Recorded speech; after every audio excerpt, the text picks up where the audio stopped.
welcome to my channel. If you're new here, my name is Luna, and if you're returning, thank you. Today we are doing a requested topic, what is the gossip on you? There will be 3 piles to choose from. You can choose 1, 2, or all. You may take a moment to do so now, and I'll find you at your respective pile. See you there.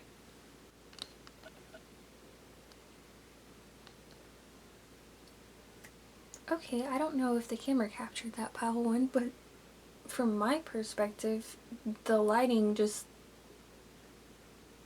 gradually lightened. I was literally going to come on cam and say, this is going to be like a darker session. The lighting's kind of lower, but I feel like that's fitting because we're talking about what is the gossip on you. But just as I started to record, the lighting corrected itself actually. Pile 1, the gossip on you is that you have an untold story.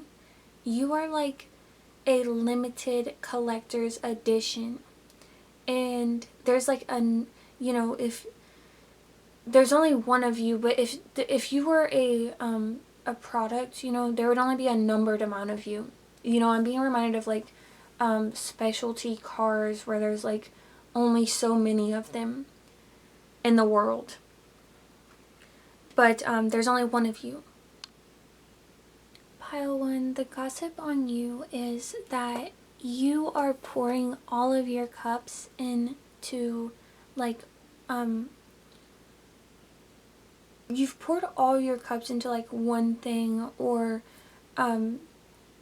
it's either that or you're not focused on love at all. Like you have your focus on maybe multiple other things and not on love at all, or you've poured all your emotion, your passion, your focus, your life force into like a passion project. Okay, and I'm definitely getting for you.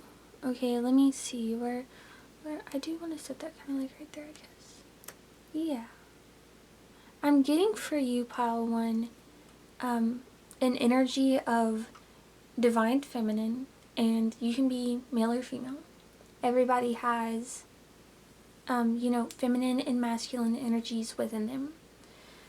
I'm getting the energy of divine feminine that had to really step into their divine masculine energy. And so the gossip on you is that I'm getting an energy of people are really receptive to an energy of like soft but complex. It's not like soft but putty. It's like soft but structured.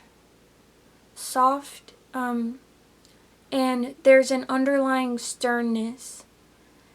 But I don't feel like there's a strictness or even a coldness.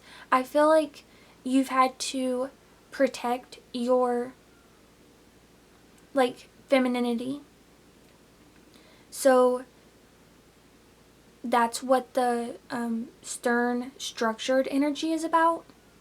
But people sense like, I almost get like this energy of like a castled princess. Like it, and some people may take that and their assumption may be that you are like you need to be saved or rescued, but some other people may also see that and see like the ways in which you are protecting your softness. The gossip on you as well at the moment is I'm hearing you can't, I think the saying goes, you can't step foot in the same river twice. And, I'm getting this sense for you, pile 1, that a river has flowed through you and the time that you are in. The gossip on you is that you have crossed, like, over, you've stepped foot into like that new river. And the gossip is also that you are transforming at this time.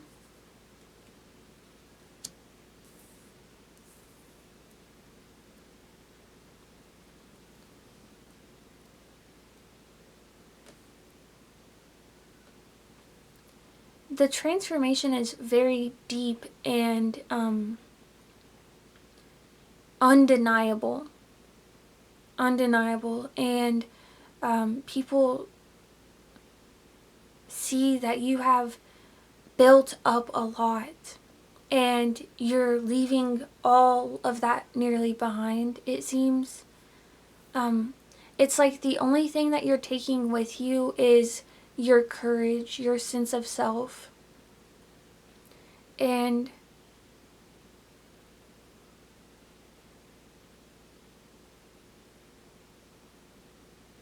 Spirit may have been the only thing you leaned on while you were navigating, not just to the other side, but also through the other side. So like while you're navigating in this new river, Spirit is the thing that you're leaning on for additional strength. Spirit's giving you strength, and you are also working to give yourself strength. But you're also leaning on Spirit right now, I can see. And the gossip on you is that you are leaving behind so much, but you have so much ahead of you that you're marching towards. You have so much abundance. So much abundance. Material abundance, emotional abundance, spiritual abundance. And connecting right now to a state of rest, receiving your astral self as well. So like literally connecting to like your dream state. I'm getting writing down like affirmations is important for you in this new river. Like, you know, affirmations may seem objectively silly because you're writing the same thing over and over and over again, but what it's actually doing is, you know, words are magic. So when you speak, you're essentially casting spells. If you say, you know, you love yourself all day, your worldview is going to be a lot more positive than if you say the opposite all day, for example. And essentially writing affirmations builds the matrix within your mind to shift timelines, to shift perspectives, and help you help that timeline move into you. And it helps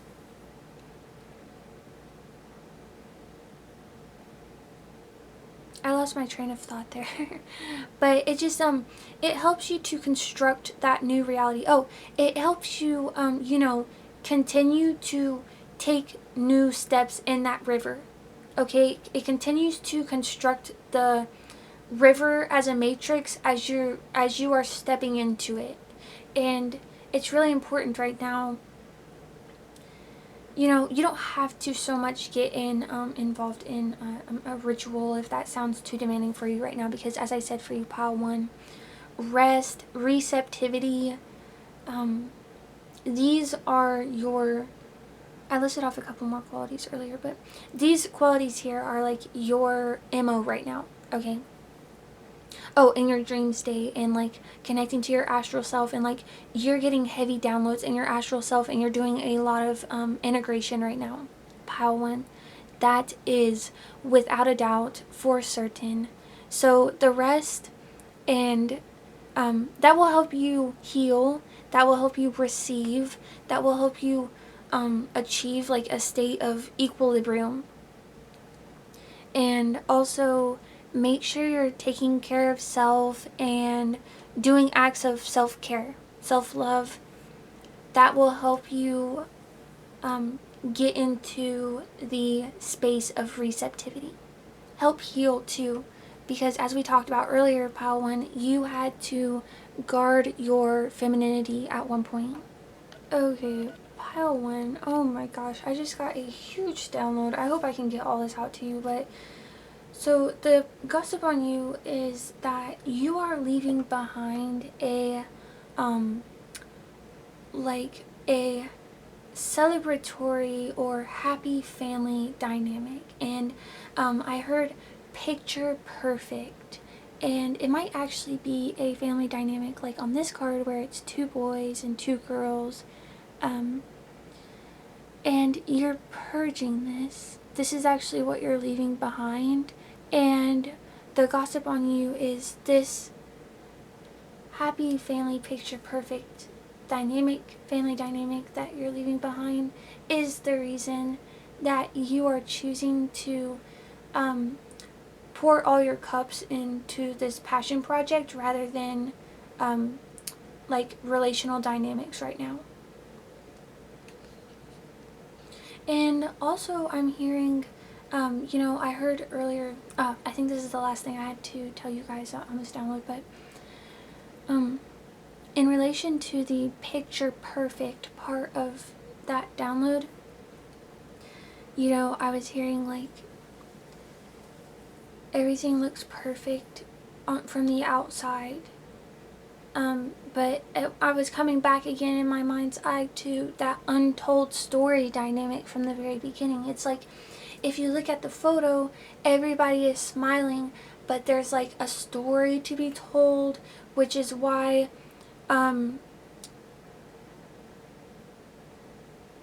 there's like change and removal from the situation, and placing passion in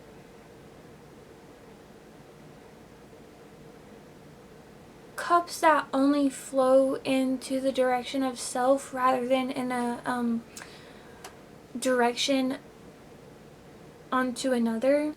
The gossip on you, Pile 1, is that you are focused on growing your like earthly stability, and people are curious as to whether or not you are cloaking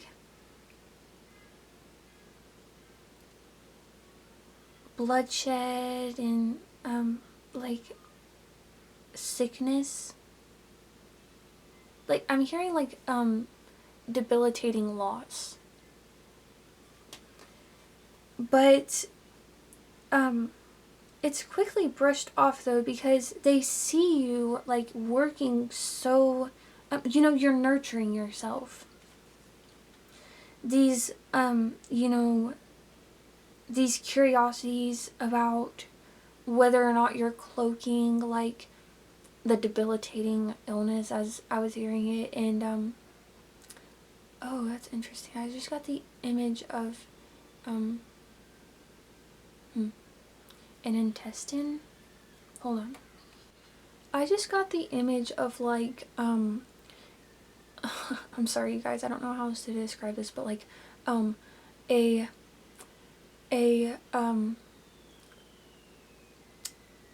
like a bulbous in a pattern intestine, and it's like pulsing. Like it looked like it was like digesting something, okay? And I feel like people are like trying so hard to digest you, and the people that are feeling like curious as to whether or not you're cloaking something debilitating in your life, this is like a low vibrational energy, okay? So don't think about that too much. The truth of the matter is you are the Empress. You're the Queen of Cups. You're riding in your chariot. The sun is shining on you.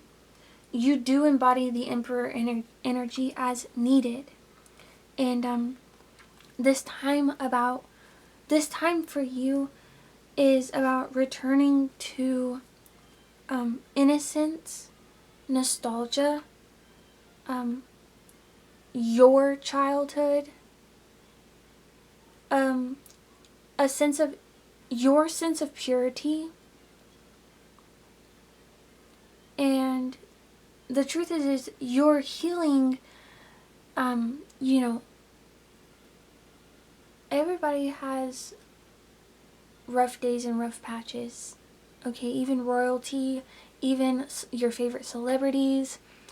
Okay, I don't even think I need to keep going down the list, but like everybody,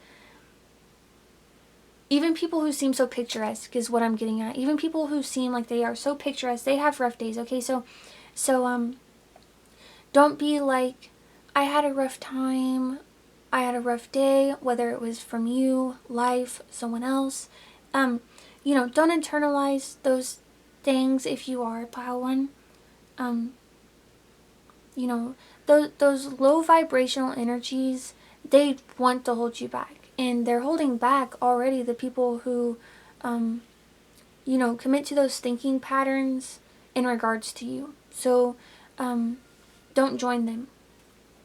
Rise above that as you already are, as you've already done, I'm hearing. And, you know, this return to innocence and nostalgia and purity and your childhood, things from your childhood, I'm hearing. Yeah, that's healing, like, your rough day, the rough things that happened to you. And it is going to deliver you justice. In regards to your safeguarded softness, pile one, the gossip on you is that you are, you know, you are on the other side of change. And it was, I'm seeing like a coin flipping, and I'm hearing like it may have flipped you on your head and flipped you on your tail. The gossip on you, though, is that you faced a challenging tradition. You were living unconventional, like an unconventional lifestyle, or you were committed to an unconventional relationship. And you may have been dealing with role reversal in some way, and also non-conformity.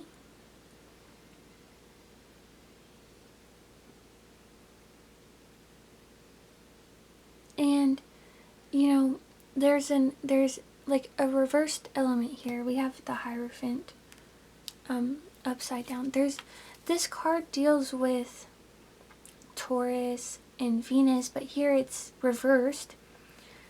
You know, when I think of Taurus, I think of like stabilizing and luxuriating.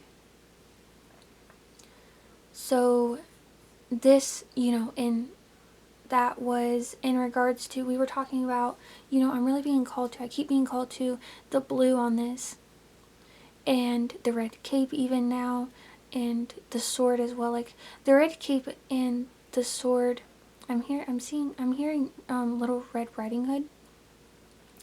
And you may have had like a big bad wolf in your life that like assumed the role of a caretaker. And that's why you had to guard your softness, because you were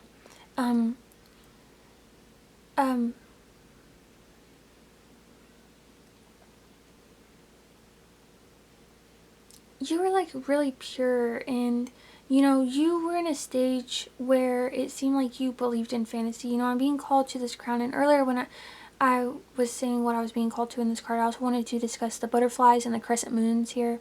The butterflies and the crescent moon in the blue robe is really calling me to your divine femininity. The red robe and the sword is calling me to like Little Red Riding Hood and like the ways that you had to protect yourself. And the crown is now calling me to those notes of fantasy. And it's actually reminding me, you know, we were talking about childhood and just everything we've discussed so far. Like, your reading is so beautiful and so threaded and woven, interwoven. like a story. I'm getting like it's so, and like what I talked about earlier too, like you are really complex in your softness. Like I'm getting like there's an A plot and a B plot in your life, and that means also too there may be like there may be a part of your life that is like really open and illuminated, and then there's a part of your life that is ooh, and this is getting confirmed for me too in this crescent moon with the sun within it. There's also a part of your life that's really hidden, and that's the part that people have space for assumption, I guess, if they want. If it's not really space for assumption, but they certainly, these people, these low vibrational thinking people, that would make maybe like negative assumptions in a space where there's silence, that, you know, they have this space, they have more space to do that here, because you are silent, you're more silent. But anyways, getting back to the crown, you know, it's reminding me of dressing up in childhood and wearing like the plastic heels and the princess dresses and like having a plastic wand and a tiara.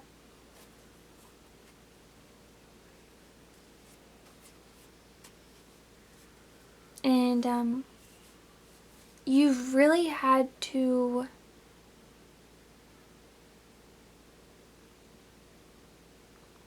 work, like you've had to work and fight to stay soft in this scenario. You've had to fight tooth and nail, I'm hearing. A lot of wolf symbology in this, but you know, I'm getting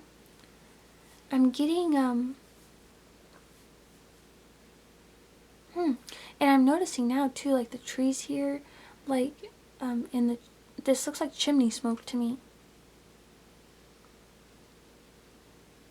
And now I'm being reminded of like Three Little Pigs. Is it Three Little Pigs? Yeah, I think so. And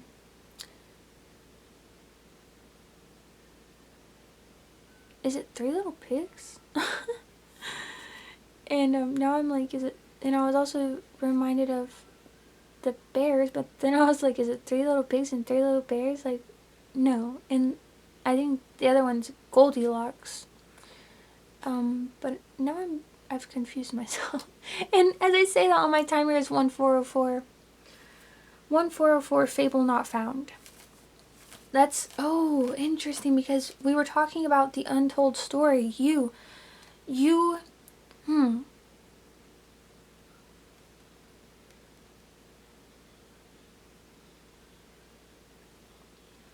may be dealing with at the moment, you know, you are certainly dealing with a transition, but you may be dealing with feelings of stagnation, unresolved issues, emotional baggage, fear of the unknown.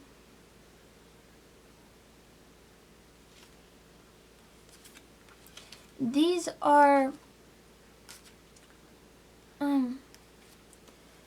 are like low vibrational. Spirit is, your angels really want me to let you know in love that those are low vibrational feelings and thoughts that don't serve you, and they're untrue. Those are like really demons of fear, demons of insecurity, demons of lack, demons of suspicion, demons of instability and neglect. Do not allow them to possess you. You know, they aim to possess you, and they really creep in. They really creep in and they crawl in. Just like the wolf. They want to go, you know, I'm getting an image of something like slipping in and like sliding under a rug.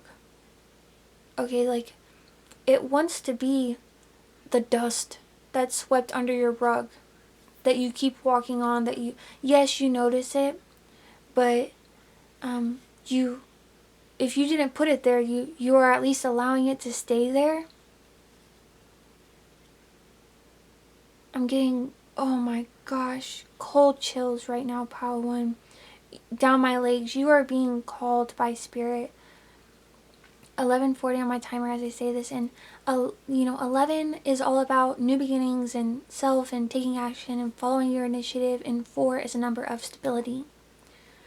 Okay, you are being called by your angels to take action. And the final note that I want to end on not letting those demons possess you. Your spirit wants, your spirit team, and yes, your spirit, your higher self. Oh man. And oh man. I just saw a vision of it's like your higher self, it's like you were torn apart from your higher self, but then in that process, like in that process of being disconnected, it's like an egg fell from your higher self and like fell to earth to hatch, and that's you. Your spirit team is wanting you to know, and your higher self especially, let go of the past. Focus on the future. You're maturing at the moment. You're growing up. You're leaving home, they're saying. And you guys, the mood today is very random. So we're going to randomly pull tarot, randomly pull oracle cards, randomly pull charms, just anything at random. Okay, so if odd and end things, if odd and things make their way into the reading, just go with the flow. So the gossip on you is that you are actually like working to create an environment of warmth, acceptance, and possibility. And you may be coming from an environment then where you didn't feel warmth. You may have felt coldness, aloofness, neglect, maybe even at its worst, if not just outright abuse. And you maybe didn't feel accepted, and you maybe felt like you had lost paths forward, but that's actually changing for you, and people see that. They see that you are on like a path to your personal wisdom. You are connecting to your inner wisdom, and it's taking strength. Some people may project onto that strength in this moment like a villainous character, but the truth of the matter is, in all reality, is you have created boundaries and balance. You've created boundaries that are healthy, and you still offer care and support. You're not closed off, you're not cold. You're taking creative flight in this moment. People that see the truth see that in you. And this is, backed up by the way that others feel in your space. And I'm hearing like harmonize. People feel so like, they almost feel like they almost feel like a baby. You feel so nurturing. You're known as, something that protects the things that you love. You defend what you love and care for, literally no matter what. It's very motherly. It's a very motherly energy.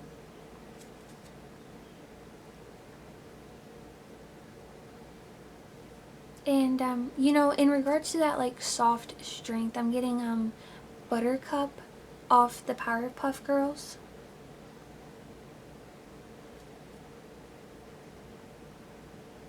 An affirmation for you at this moment right now, Pile 1, is I am fearless and unstoppable. Courage. I was about to say courage fuels your fire, so don't hold back. But I really said Keurig there.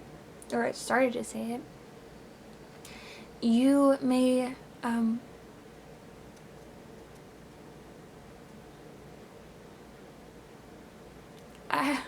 I don't know, I was gonna say, you know, you may really benefit from coffee right now, but, you know, it's really coming through to me right now for you to rest, so maybe what, that's really going to, or really aiming to be communicated there is to treat yourself. Little treats. I'm hearing little treat culture. I'm hearing little treat culture has gotten out of hand. But I'm hearing that kind of as a joke here, honestly.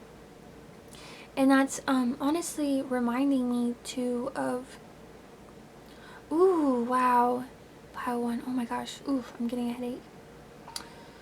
Ooh, and confirmation pile one. 15:44:2 on my timer. I was just about to say, little treat culture has gotten out of hand is like the narrative of like naysayers, people who try to, you know, I don't know how to communicate this in a academic sense, and what I mean by that is like, I don't know the terms for this, but like when someone's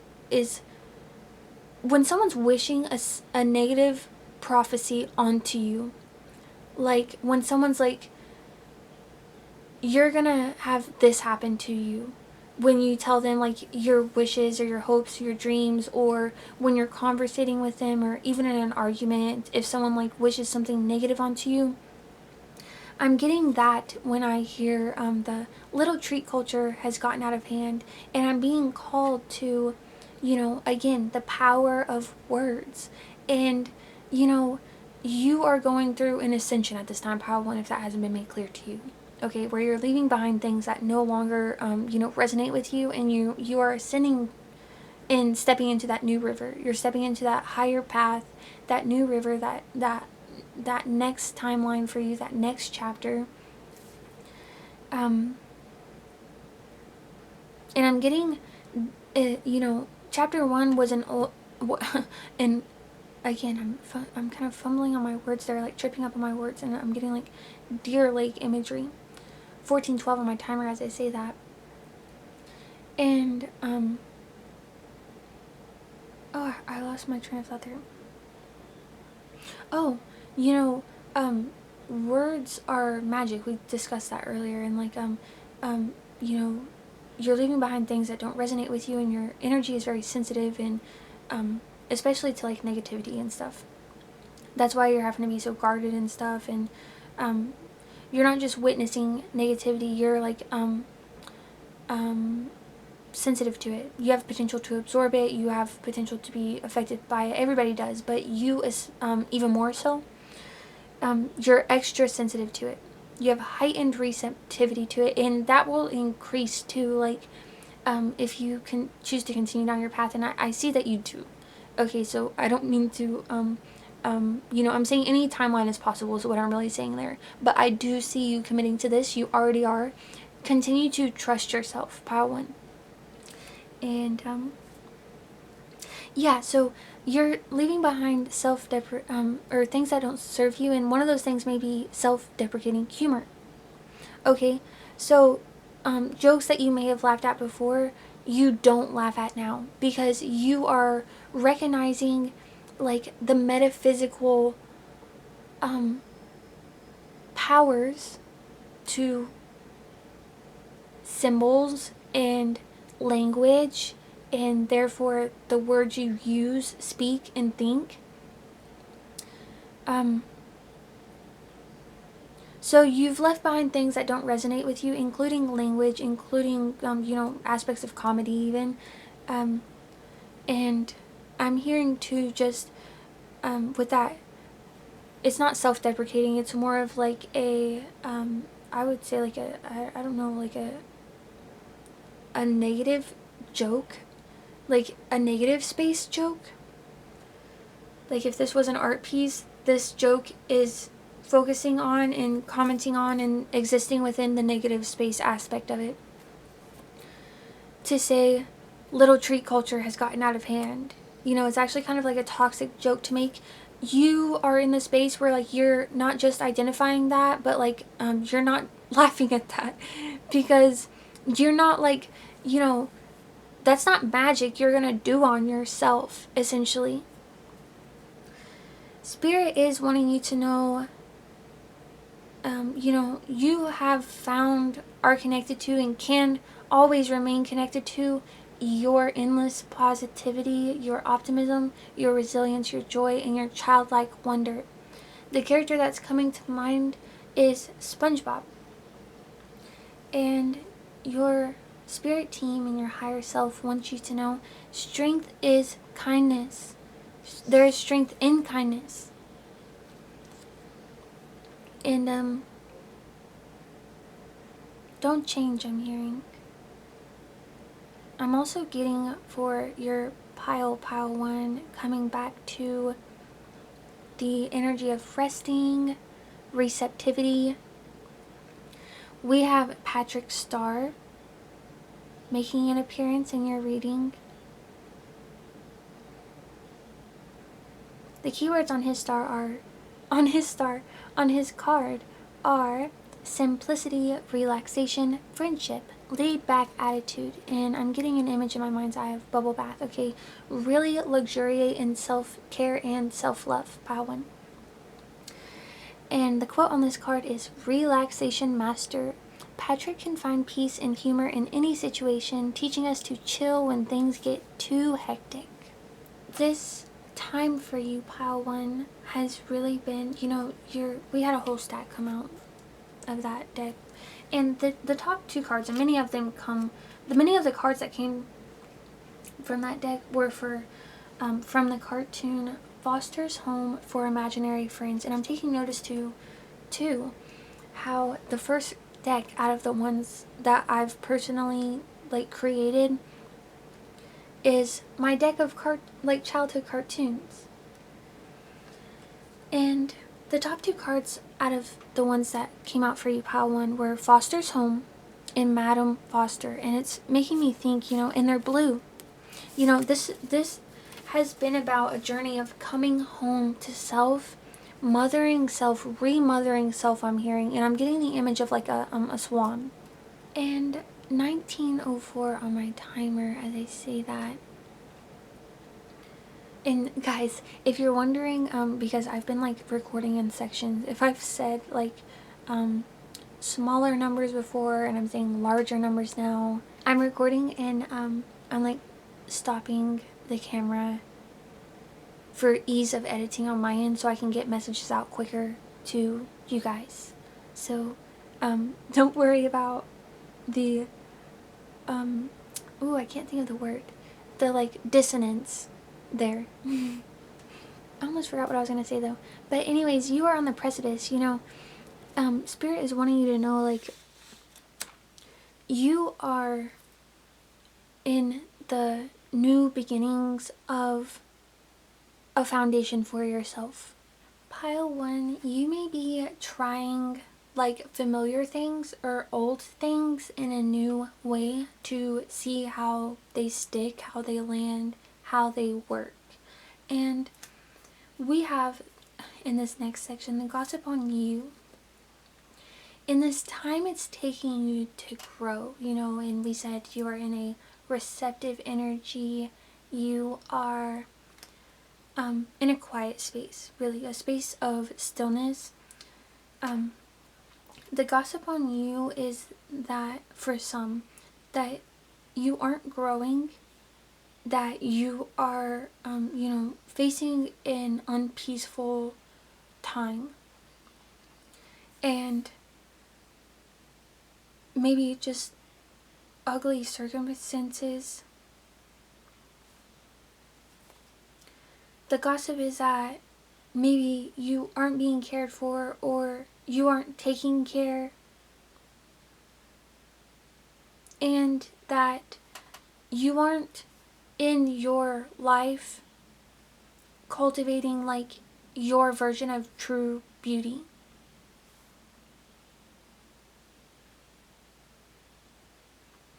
Spirit wants to tell you, walk softly, for these sacred grounds hold the secrets of abundance. and I'm really being called to the word secrets. And I'm being called again to untold story. You do have stuff to say. You have a story to tell, and people are sort of ravenous at the stands to get a copy of it. Spirit is wanting you to know, though, that don't let the, fervored angst of that energy, your story that's untold but will be told. Will be told in its own way, I'm hearing. Okay, and I'm hearing time will tell. Time will tell. Okay, I had another download there, but it slipped away from me very quickly.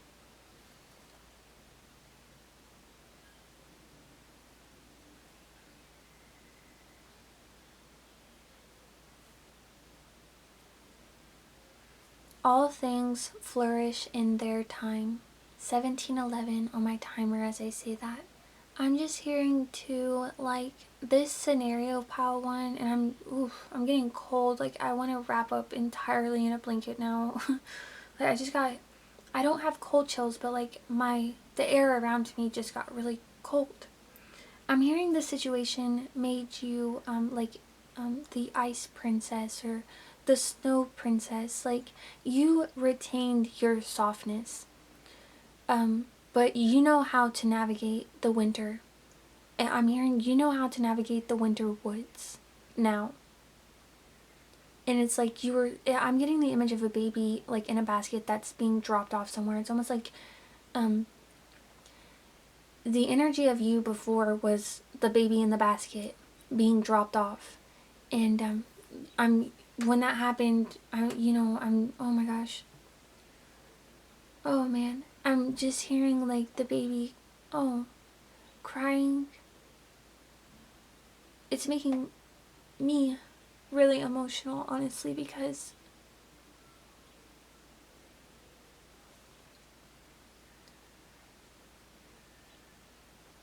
it sounds really pained and in need. But I'm seeing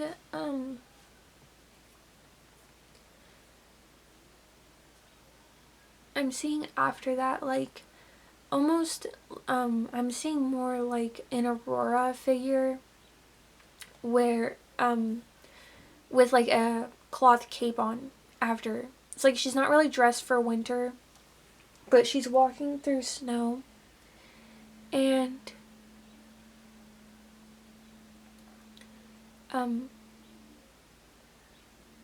Aurora off Sleeping Beauty, if that wasn't clear. And like in that movie, I think Aurora is like 15 or 16 when she's kissed by the prince.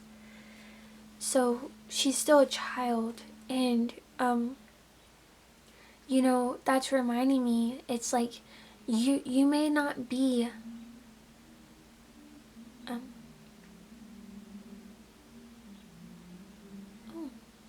my neighbor, I don't know what ethnicity they are, but I think it's South Korean. I'm not really sure. We actually don't talk that much. And it's hard to get like parallel energy where like we're waving at each other at the same time and stuff. Anyways, I really enjoy them, and they're in their driveway right now playing, I don't know what it is like literally called, but I just call it Korean ballad music. It's like really soft and slow, and like it is ballady and like melodious, if that's the word. It always brings me like a comfort whenever they play it.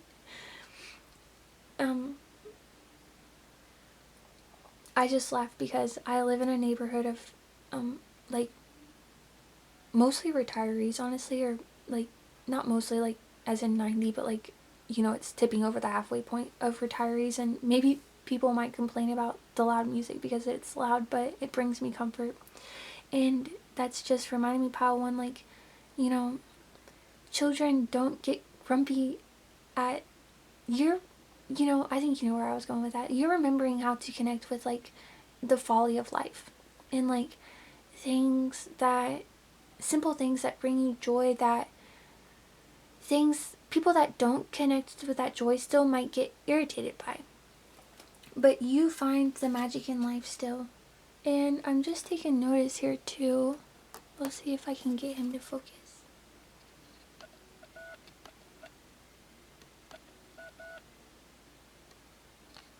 The little eyes, like, on top of the cat's hat there are green. And also I've been paying attention to the fact that it's striped like this whole time. I think people find you to be very, like, mysterious. They can't see through you. You are like an optical illusion as well, and also people like to see you in black and white. And I'm taking notice to how the stripes here are actually gray and white, and that's, I love that. I love that because gray is mystery.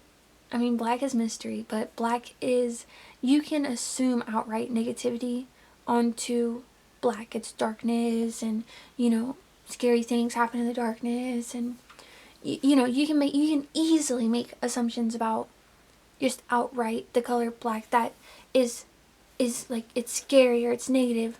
With gray though, it's calling my attention to, you know, how people have the space. You know, as I said before, that doesn't mean they should take it. And they don't truly have the space. It's not like you're granting them the space, but low vibrational entities see the space of your silence and your receptivity, and they fill it with negativity.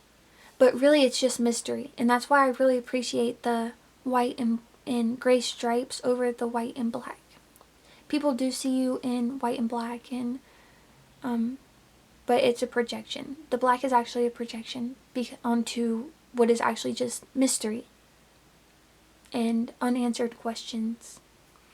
But what I took notice to though a moment ago actually is how the cat's hat there, or like the cat hat, the eyes are green, and I'm getting, like, not only is this new chapter like a solidified effort to only look through the lens of love, only look through the lens of light, but it's like you've only ever done that. You've only ever done that. But it seems at some point that was maybe put at risk, so you had to protect it. That's all. And earlier, if I didn't say so, I channeled the specific term safeguarded softness. That may have been so loud on camera, I don't even know, but I started recording and then I had to really itch my shoulder, you guys. But as I was coming into the reading again, I was channeling that Billie Eilish song, Lunch. And I was hearing, I could eat that girl for lunch. Tastes like she might be the one. I forget, I don't know the lyrics that much.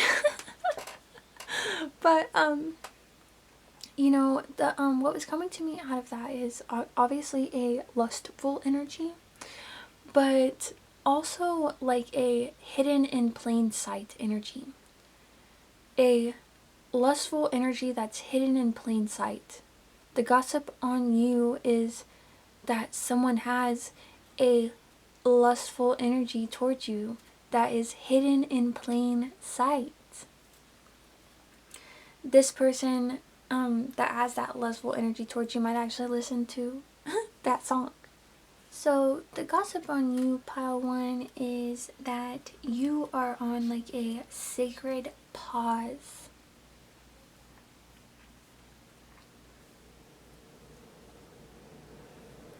I'm getting the image of a snow globe here. It's like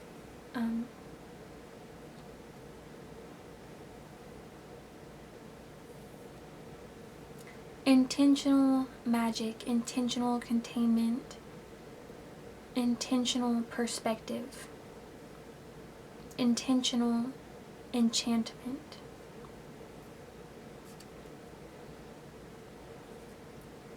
We have the image for you, Snow Princess, Ice Princess, Pile 1. We have the image of a sled coming out and making an appearance in your reading. The keywords with this card are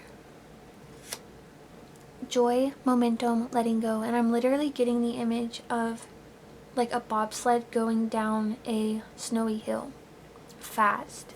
Like the snow is packed in a way that it's practically ice. We also have people are witnessing. We have Nutcracker, mistletoe, midnight on New Year's Eve, cranberries, hibernation, and frozen window pane making their way into the reading as symbols. So people are, talking about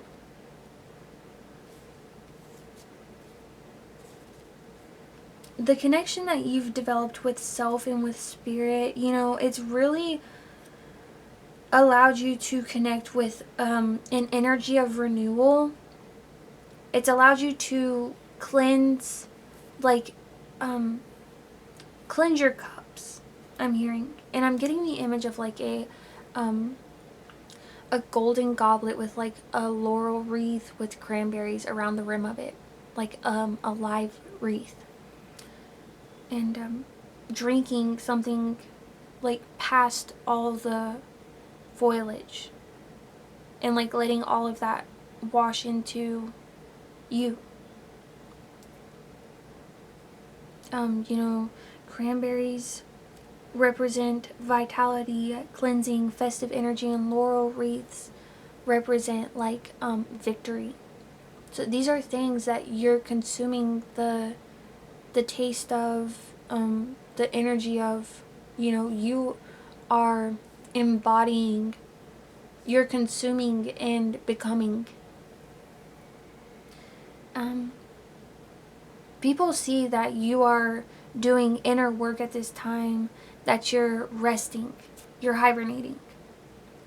You're in isolation. That's undeniable. The rumor on you is that you're reflecting about something.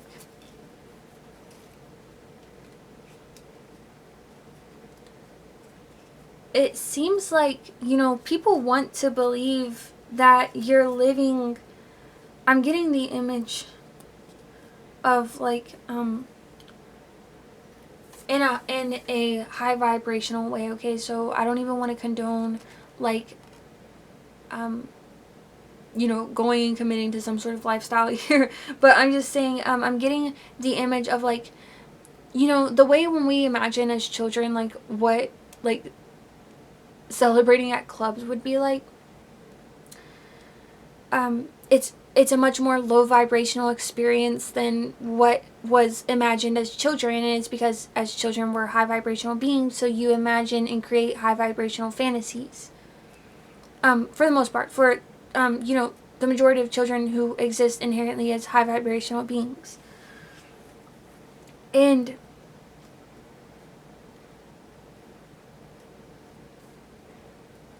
people are getting this idea of you that you're sort of living this fast and loose, maybe celebrative, like sparkly lifestyle. The gossip on you at the moment is that you are, as we said, focusing on your emotions, but you're pouring your passions into the future of stability for yourself, the future of foundation, the future of security. People see that you are in a curious phase of life, and the gossip on you is that this is a period of like networking for you. Spirit wants you to know that in this territory, in this new river, in this new timeline, in this new matrix, embodying intuition and empathy in nurturing relationships will be essential. In asking what is the gossip on you, we get the path of righteousness, keywords being integrity, alignment, truth.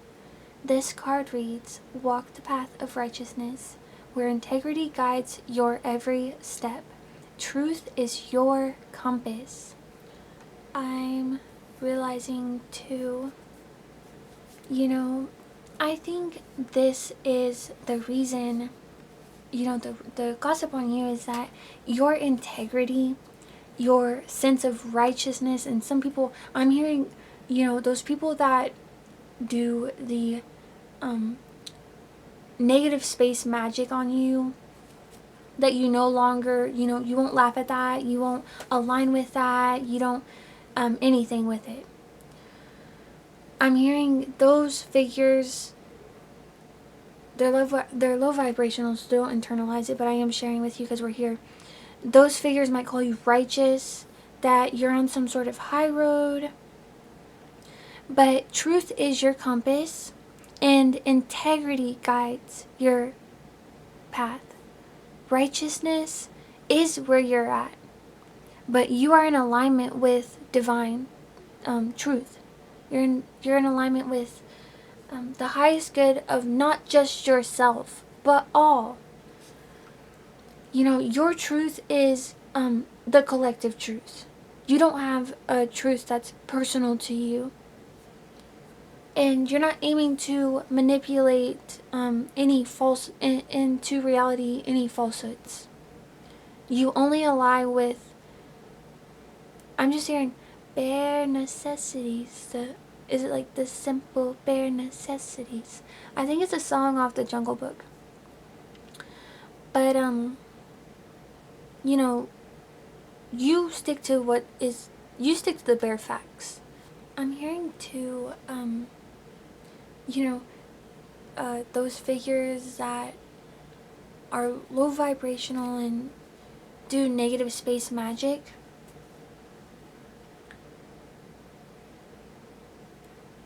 Oh man, I just lost my space psychically, and then I had to get back to it, and that's just like confirming this for me. But like, you had around you at one point, and possibly even still around you, and I know it's still around you. The confusion was just confirmation, but you had a demon of confusion around you that possessed like people around you, and possessed you at one point, attempted to, if it didn't outright do it. It may have attempted to, and then, like your energetic body and your soul and your physical body rejected it.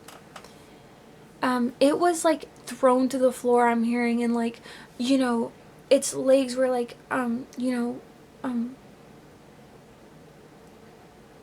they weren't flat on the floor, and their hands were like behind them, like they caught themselves in the fall, and they're stunned.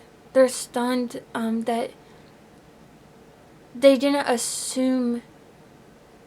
They're stunned that you didn't just consume their essence so easily, that you rejected it. You rejected the confusion. Like, I think you were met with it and you saw it, but then you saw it for what it is. And of course your body processed it, and that, I think that made you like ill, very ill. Ill, like spiritually, you had to like cleanse. Energetically, you had to cleanse, and that may have triggered, if not the ascension, like the very beginning, it may have continued to trigger. I'm literally getting like the image of those like self-propelled trolleys on train tracks, like pushing it. It's like, it's not embodied by any entity. It's on its own going down the track, and like the lever on it is moving like a ghost is moving it. That's the image I'm getting. And Spirit wants to bring your attention to your halo. The wings that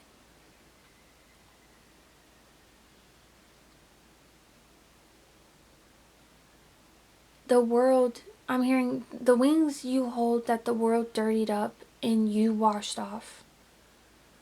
Spirit wants you to focus on your divinity, your grace, and the sacred light that you are and that you hold within yourself.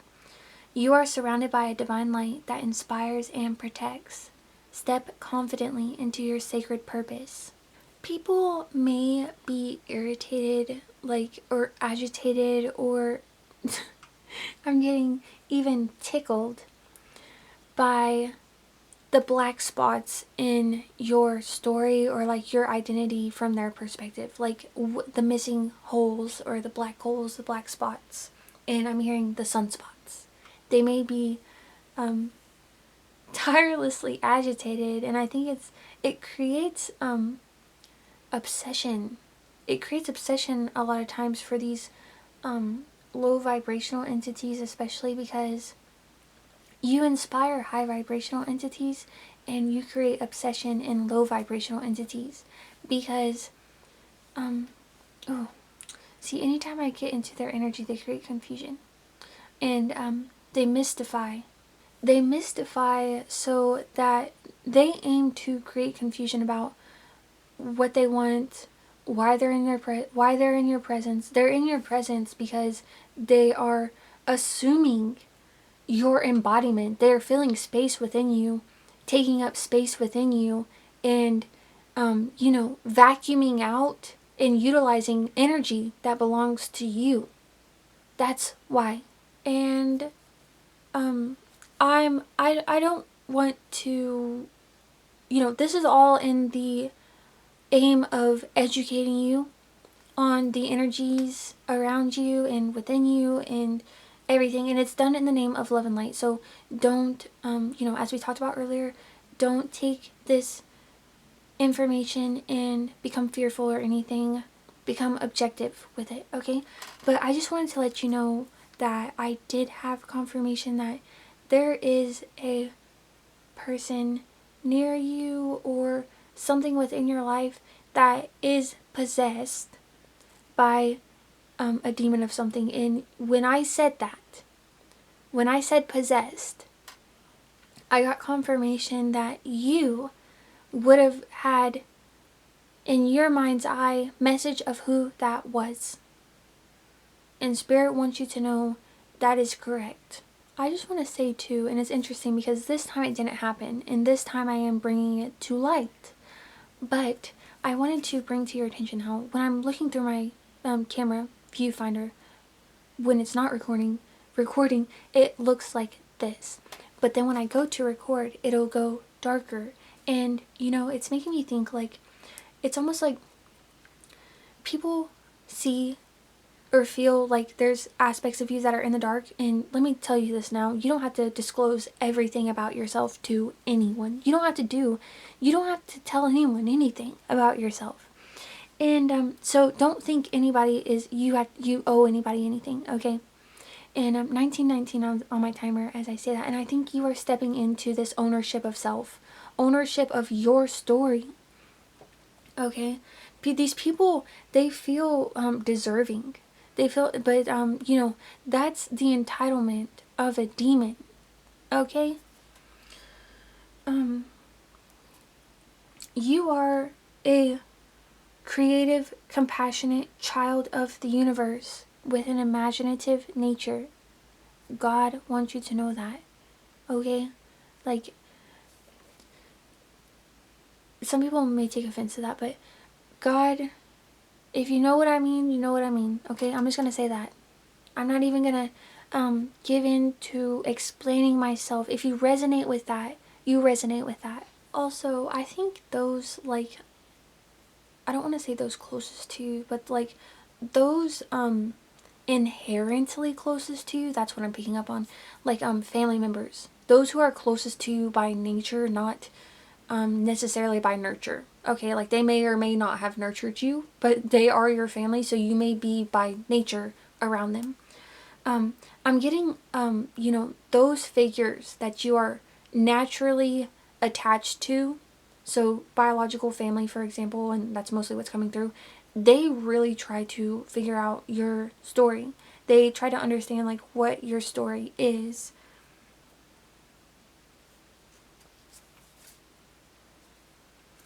The rumor is that you are part of a loving couple.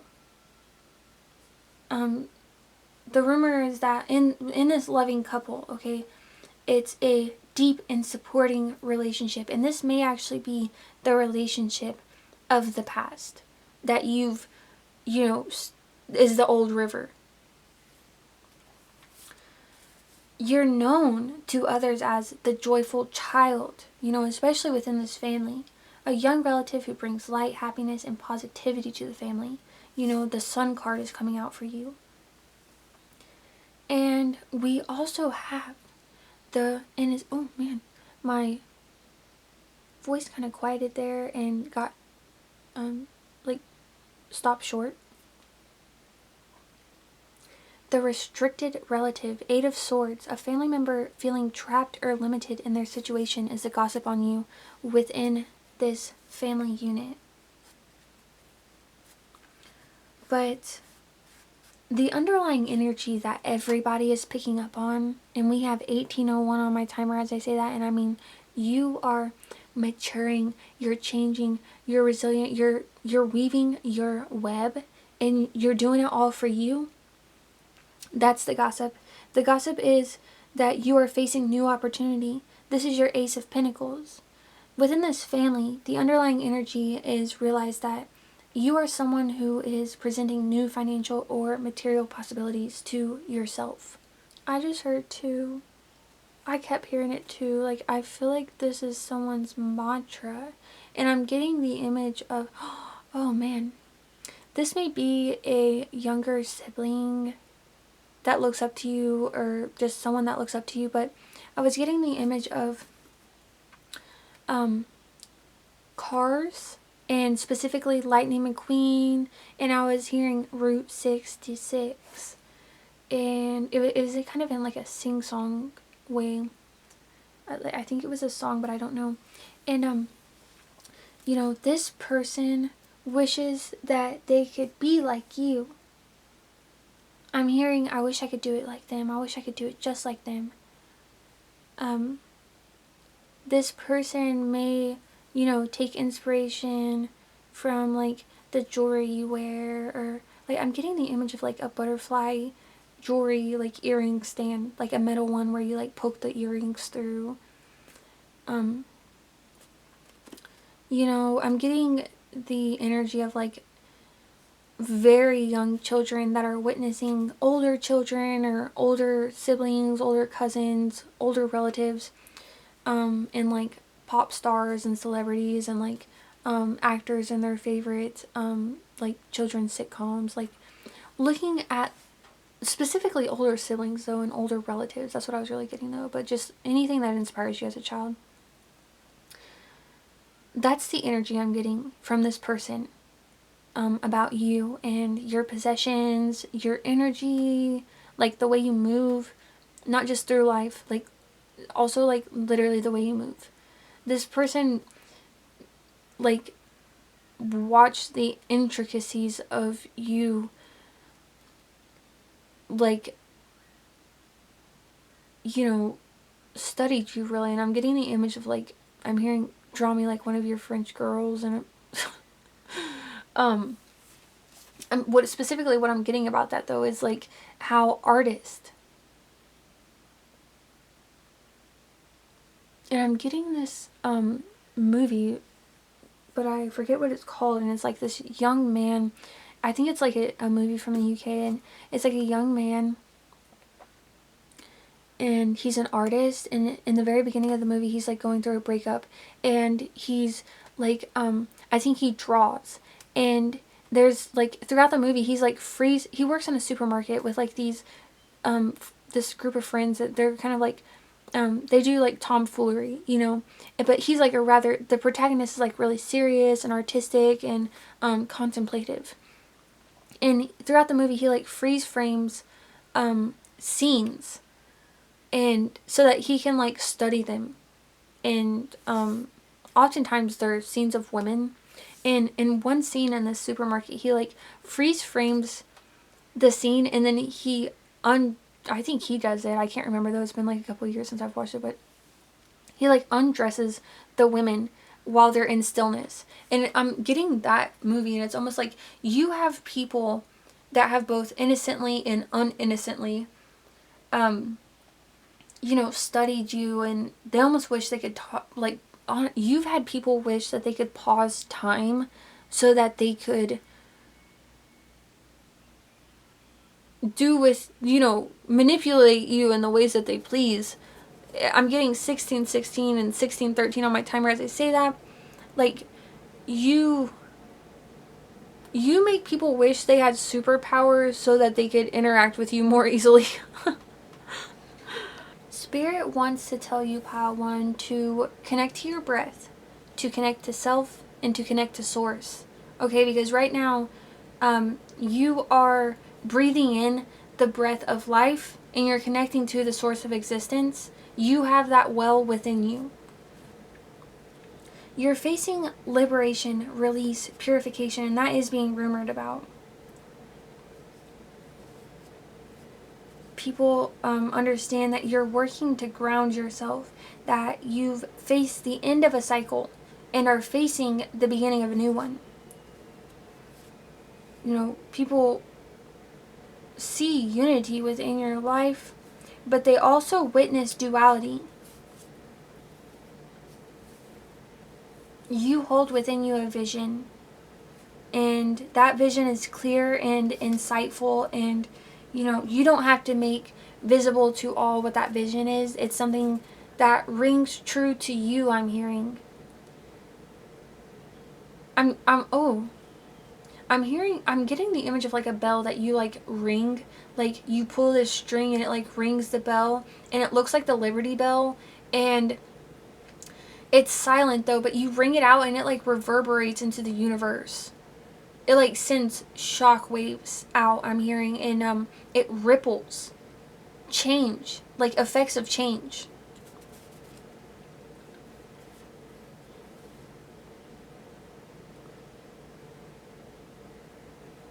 In connecting with the universe and connecting with self and to Sorf, and to Sorf. I have no idea, you guys.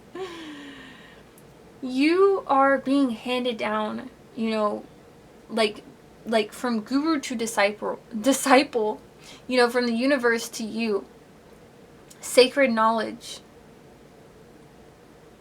You are tapping into the vibrational energy of the universe. Your rhythm is connecting to the cosmic rhythm. I'm hearing like circadian rhythm as well here, and that's bringing me back again to like your rest and relaxation and like your astral self. Your rest, relaxation, your receptivity, that is your circadian rhythm, is your connection to the cosmic rhythm. Okay, that's how you stay within that energy realm, that vibrational energy realm of the universe, where you receive all that's meant for you in you know, all of its abundant glory. Padawan, the rumor on you is that you are letting your beauty radiate without fear, and Spirit is witnessing this within you, okay, and without you. And what I mean by that is not without you like out of your presence, I mean within and outside of yourself. But that's an interesting discussion, you know. I feel like you had to lose this preconceived notion of self to receive self, like to rest within yourself. You had to let go of like this idea you had of like the world and yourself and like your place in it. Now the rumor about you and, you know, your position in the world is that you understand your territory better. You're defending it fiercely but gently. You're not one to be messed with, I'm hearing. The rumor on you, okay, we're getting sand cat, fire element. Blend into your surroundings while silently pursuing your desires. I'm getting the image of a chameleon in my mind's eye here. You know, people are suspicious about you because they don't outright know what your story is, you know, and two, you have an untold story, and, you know, the cover might be quite dark. The cover might look dark, so people make assumptions. Wow, our next card, Panther, fire element, find power in the dark. Your strength is in your mystery. Next we have Horned Toad, representing earth element. Arm yourself with protection, but never forget your soft core. These are definitely messages from Spirit. Hibernate when necessary and emerge with renewed strength. You are integrating again, Pile 1. Remember, cultivate joy in the smallest moments. That is what it is going to take. Small steps, single steps. And it may even be steps in the sand. The floor feels not totally solid, and the steps you take may disappear behind you as you continue to walk forward. Rarity is your strength. Honor your uniqueness. Find value in what is discarded. Nothing goes to waste. Bottom of the deck energy from that deck for what ended up being messages from Spirit. We have the Addicts coming out, representing earth energy. The message on this card is, let me see if I can get that. Resilience comes from adapting to the harshest conditions. This is definitely, like, I'm noticing, you know, just the placement of that, like, within this reading. It's giving the energy of, like, family that isn't close to you but is still family, so, you know, they're in your life and have things to say about what you're doing or how you're living, or just they have things to say about you. And you know, they feel like they have a place to speak about you, even if they have no place, just because they're family. Okay, so that's the energy, but the energy is perhaps concern from the members that feel they have an inherent place but maybe aren't in your life. And it's concern about your home space that they, you know, they have some knowledge about. So enough knowledge about to feel concern, I guess. The rumor about you, though, is in all your mysteriousness, people are witnessing the passion that you have. You have an all-consuming fire within you, and people witness this vibrancy, and it illuminates all that you go after, all that you wish to hold within your hand, within your life, exist within. Very pointedly, let's get into some keywords. The rumors are that you're being dishonest in some way. Okay, but we've already discussed this, okay? Those are low vibrational projections. Those are demons that wish to possess you and bring you down and, you know, steal energy away from you. You are a very powerful being, so imagine, you know, to own that energy, oh, you know, it's like getting, you know, it's like getting a rare nectar. We have reflective, adventurous, soft voice, envious, narcissistic, youthful appearance. Ooh, you are so beautiful, Pawan. You instill jealousy within others. The narcissistic and, let me go back. Envious qualities that came out, those are projections. You have a narcissism, you know, externally to you outside of your life, and envious characters. Okay, people, and I'm coming back to that figure, that maybe a younger sibling actually, that was like, if only I could do it just like them, or I wish I could do it just like them. In moments of low vibration, this inspiration actually falls into enviousness. On the bottom of the deck from this stack, we have vindictive. Okay, the person that you're leaving behind worries that you're vindictive and may even talk about the ways in which you are like out to get them. They may tell people the ways in which you've harmed them. That's just a rumor. Alright, pile one. Messages from Spirit. We have Archangel Gabriel. Let me get this to focus here. Communication. Speak your truth. Your voice is needed. And behind that we have trust. 1616. Have faith in your journey. Things will improve. Let's get 2 more cards from here. Creativity. 3030. Express your creativity. Your gifts are needed. And lastly, Master Teacher 33. You're learning deep lessons. Embrace wisdom. And we'll see what the bottom of the deck energy is. Protection 40. Your angels are surrounding you.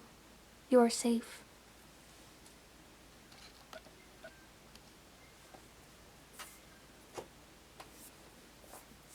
You're safe to be soft. You're safe to be receptive. You're safe to, within yourself, because of yourself, be the baby in the basket again. Though outwardly you will appear, as Aurora, the ice princess, the snow princess. You appear older than a baby, though still very youthful. You know some things.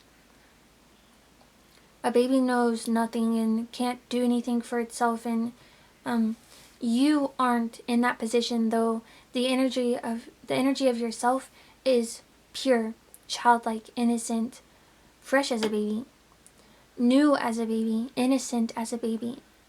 But you are not as defenseless anymore. And Spirit wants you to know that you're safe to feel safe. Now, for additional messages from Spirit, let's just get this to focus here.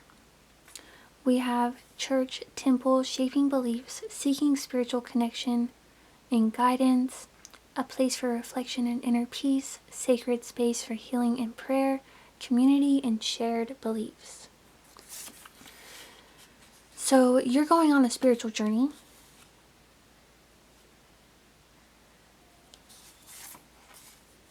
Okay, you're rising above. You're ascending. Overcoming something that's been holding you back, like fear or a negative belief.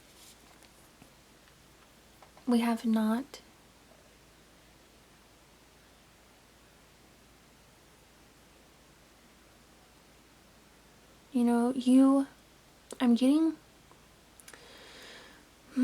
I'm getting red string theory, but then I'm getting like when a black spot appears on a dream catcher.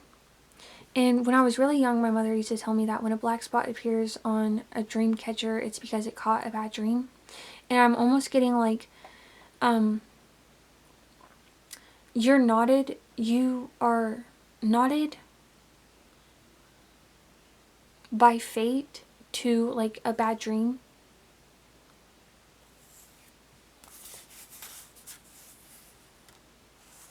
I'm hearing like the rumor is you I'm hearing someone say, I'm hearing a female,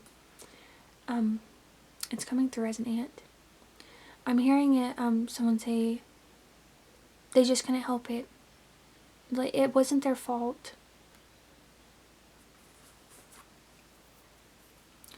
We have volcano, transformation through destruction. Let me see what happened there. You know, you had every right to take this bad dream that you were fated to and just become explosive, to be reactive.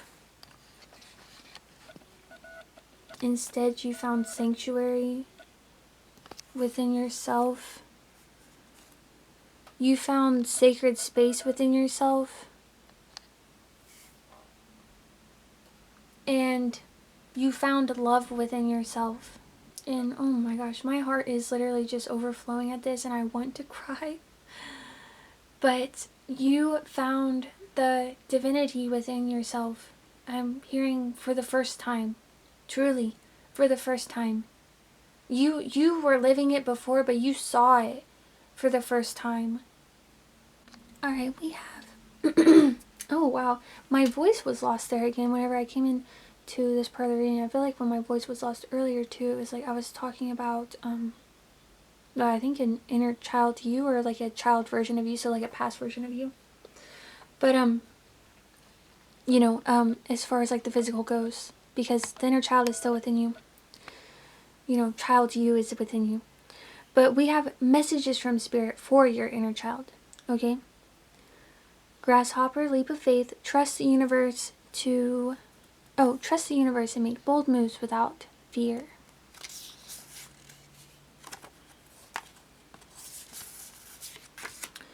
We also have praying mantis representing focus. Watch your surroundings carefully before taking any action. You know, I feel like I'm getting the sense that you could take the wrong step, and I'm hearing you could fall into a trap. Again, don't assume fearful mindset. This is all to educate. Educate and remain objective. Do not allow those low vibrational entities possess you. Those low vibrational thought patterns. We also have cricket representing joy. Celebrate the joys in your life and express your happiness freely. Spider representing patience. Trust in the timing of your life. Patience will bring the best results. Wasp representing strategy. Be strategic in your actions and think things through before making a move. You know, and I'm getting, you know, these are in on the bottom of the deck, just real fast. We have Firefly. And I had a Firefly get trapped in my room the other night. After I had all my windows open really late. The blinds were fully up and the curtains were fully like pulled open and my windows were fully open. Like, you know, the hot summer air was just coming into my room and I had a Firefly get stuck in my room. I realized later after I closed all my windows, that night in particular was like a rather like chaotic night of energy for me. So it's interesting, like bottom of the deck we have Firefly come out. Inspiration, allow your inner brilliance to guide you forward. You know, you may feel inclined to like hide your happiness, I'm hearing, but Spirit wants you to show your smile. That's what I'm hearing. Show your smile. Laugh. Listen to like the beauty of your own laughter and just laugh. I'm also getting like you realized the reason that you needed to protect yourself is because you're incredibly fragile and incredibly soft and you need to be protected. I found like this little robin eggshell in my yard the other day. It was actually like maybe a couple weeks ago at this point, 2 or 3 weeks ago. And I washed it and I kept it and I put it on my Isis altar. And I almost crushed it there because I am rearranging my workspace.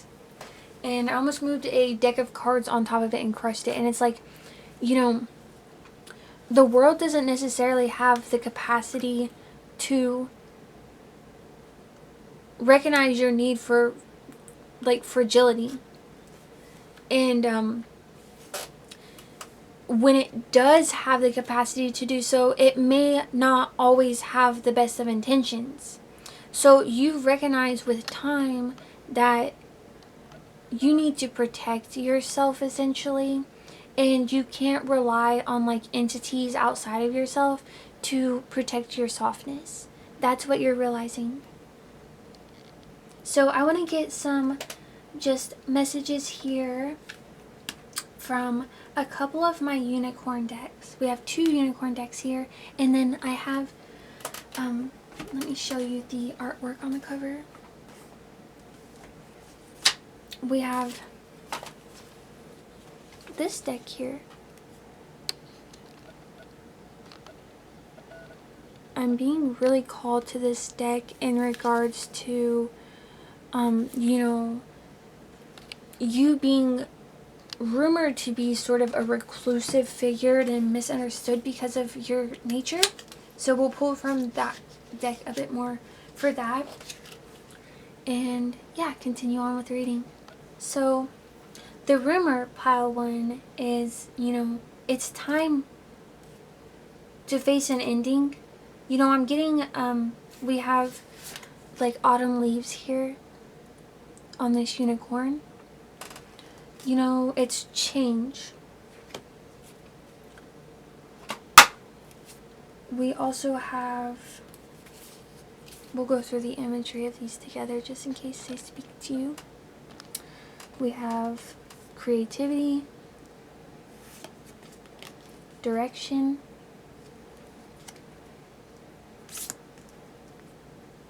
and I'm getting just on this real fast, like your creativity, you transform through creativity and it transforms you. You connect with spirit through your creativity.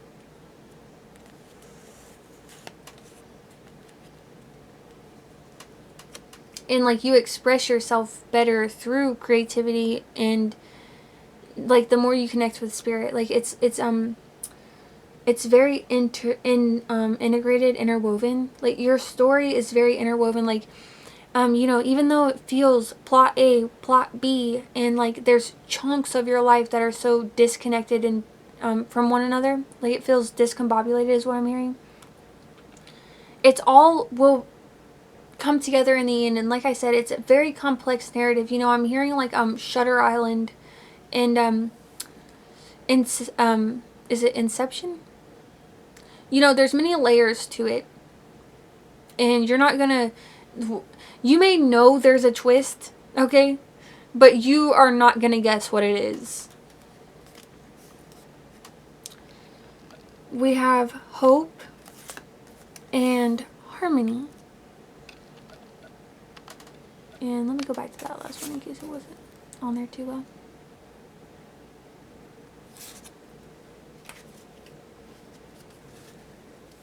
On the bottom of the deck, we have wisdom. You're very angelic. You're very like fae-like, mystical, magical, childlike, wonderful, beautiful, heavenly, divine, celestial, I'm hearing. Pulling from our other unicorn deck now to get messages, you know, for your inner child from spirit here.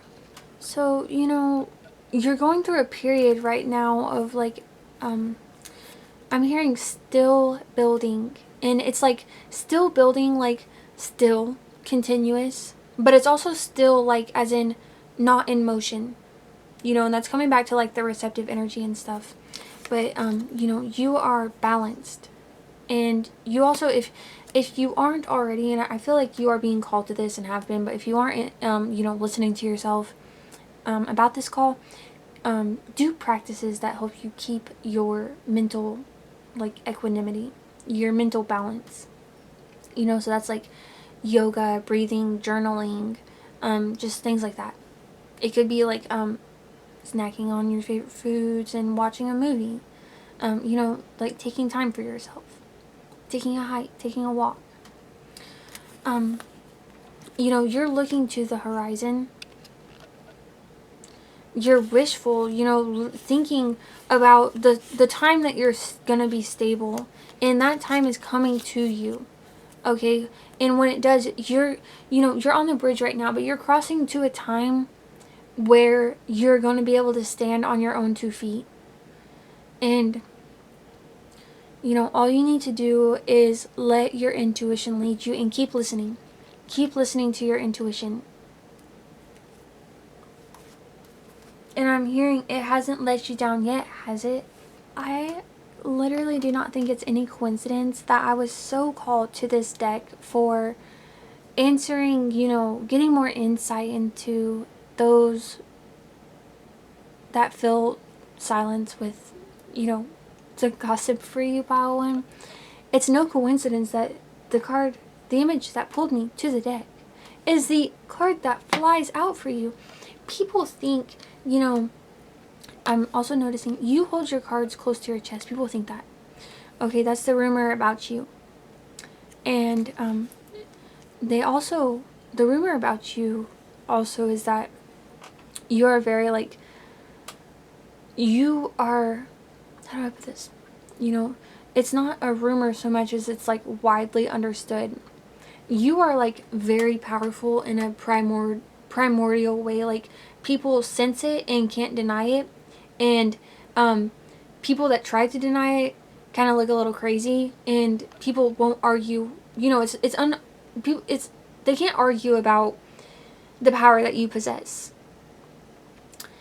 And you know, in keeping your cards close to your chest, I'm noticing your lizard on this card is, if I can get it to focus a little bit better, red, very red or orange. You know, it's passion. And earlier we talked about your passion right now is like you're pouring it into all one thing, or it doesn't seem to be, you're pouring it all into yourself. Lizards, like reptiles, are hard to understand, so when you hold all your cards to your own chest, people don't know what to think. They don't know what you're thinking. They don't know what you're feeling, even though what you're doing is so witnessable and so tangible.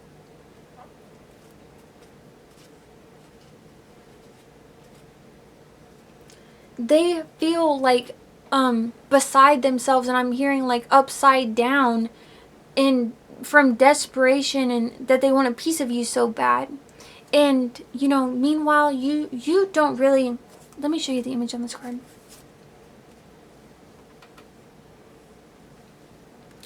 You know, you are like just sort of docile in nature and watching what's happening while a piece is being taken of you, and people are watching, like, you know, people are watching and waiting, and there's people in the background waiting to throw things. There's like a person shaped like a fork running up for their turn. A person shaped like a knife taking a piece out of you, and you may have felt like, you know, in this situation with this person in the past, that was most close to you, that is the old river now that you've stepped away from. It was a stab to the gut. I think people are witnessing to, you know, the rumors of like how you've been made in a way to be consumed. Like you were set up for this thing to happen to you, is the rumor. And amongst all of this, okay, there's people who also want to partake in the setup. People who, separate from, you know, they want to devour you like this entity nearest to you. There's people who just want to destroy. There's people who want to consume you, and then there's people who want to tear you down. Like, there's people who admire you. There's, from a love and light perspective, there's people who admire you from, you know, a more shadow perspective, and in those ways, those people want to possess, own, consume, take a part of. And then there's people around you, like in this background, where, you know, they're gearing up to throw. There's people that just want to destroy, tear you down, annihilate you, you know, tear you to shreds, make you not exist. And then there's people here. The biggest energy surrounding you is aghast, shock, horror at the sight of what's happening. And meanwhile, you're not upset.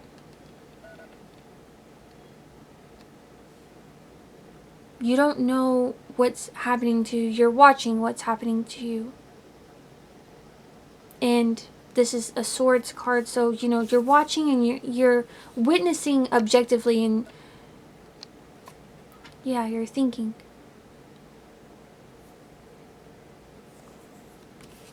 And this certainly has to do with the figure that you left behind.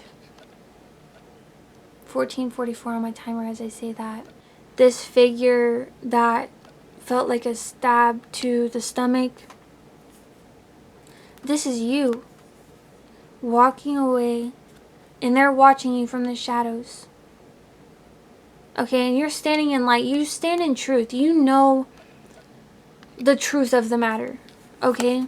And it turns you upside down. You to realize you were just being used for your nectar. It wasn't true sacredness. It was desecration. And you learned that you needed to remother yourself. And you were born again, and you know, in being born anew, you had to protect yourself like a baby, and nourish yourself like a baby, and nurture and provide. And this may have been really overwhelming, and it may have made you more serious in the moment. You may still hold a seriousness about you, but it was needed, and it's beautiful within you that you did so. You did what it took to protect what's important to you. You know, in this case, it's your baby, your inner child, and you. So we have for now, I don't know where the focus is on this. Way back here, good lord. Now you can't see because it's so far away. But that says, for now, okay? For now, you deal with these circumstances, or people know that you're transitioning. Okay, that's the rumor. Okay, next we have in a cluster coming out, we have energy, body, more frequent, whoop, and soul family. Okay, I'm knocking my crystal there. It's like you are retuning. You're realigning, you know. You keep making an effort to realign with yourself, and you're bringing in, like, the people, places, and things that are most true to you, your form, your life, what's, like, you know, what's meant for you. In another cluster, we have Red Aura, Plan A. I'm getting, you know, this first river that you were within.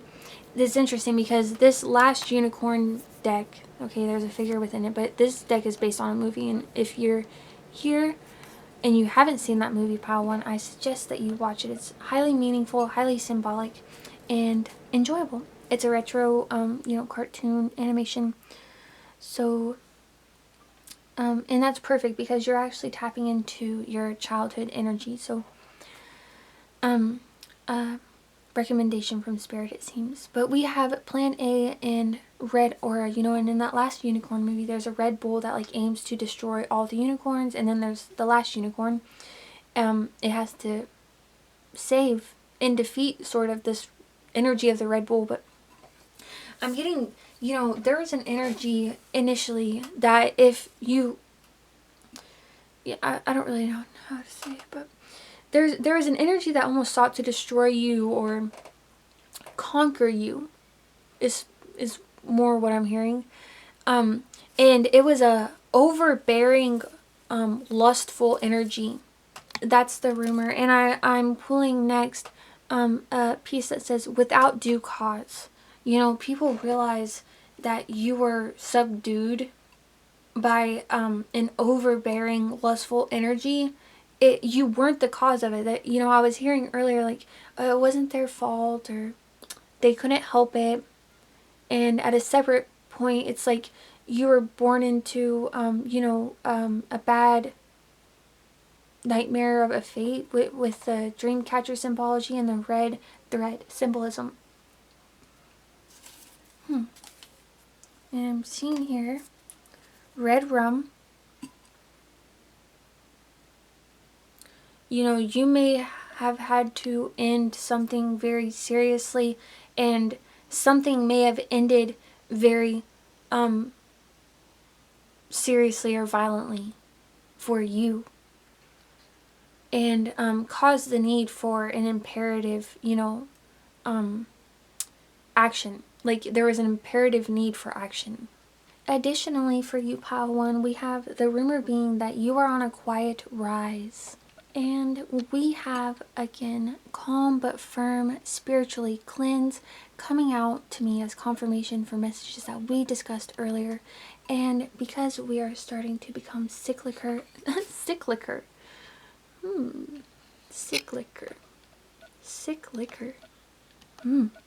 that's strange. That's interesting. Calm but firm. Spiritually cleanse. That's your main point right now, Pile 1, is spiritually cleanse. Focus on, childhood interest, innocence, joy, the purity of yourself and your connection to spirit. And finally, let's go ahead and pull some charms just for confirmation. Okay, Pile 1, and for some reason I almost said Pile 5 there.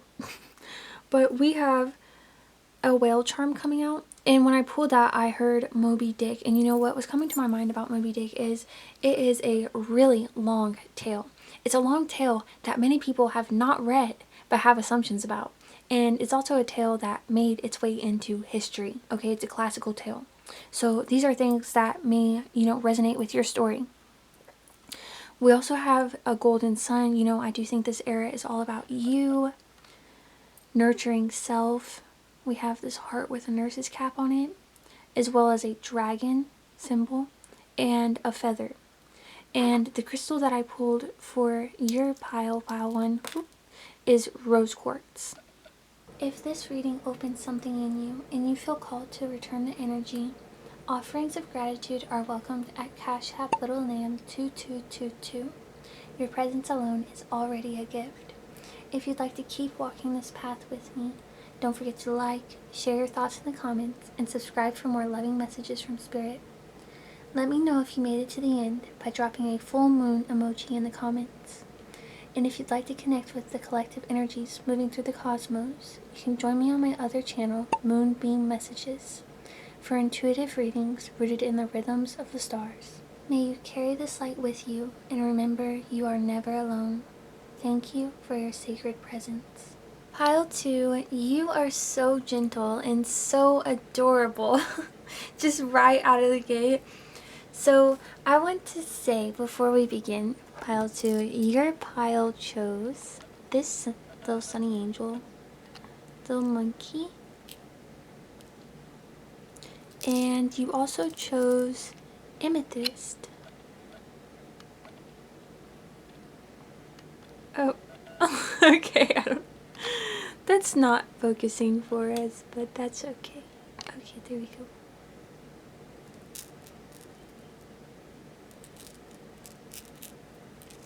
I wasn't called to do this in the last reading, but I want to pour out these amethyst crystals and get a reading off of them.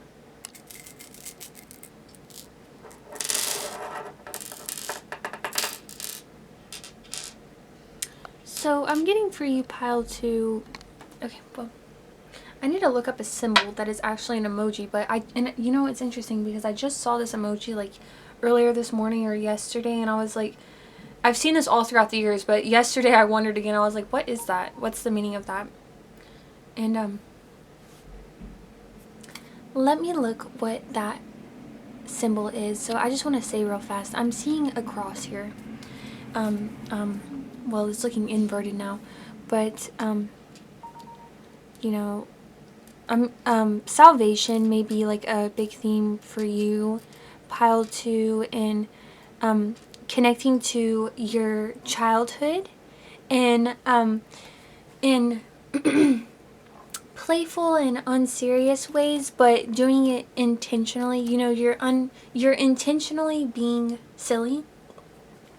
And I'm also seeing an M here, but in that M is the symbol that I'm seeing. So let me see what that M means. That's very interesting because I went to look up what that symbol was, and what that symbol was, if I can get my phone screen to, okay. It's that, oh, sorry. It's that little M right there. No matches come up.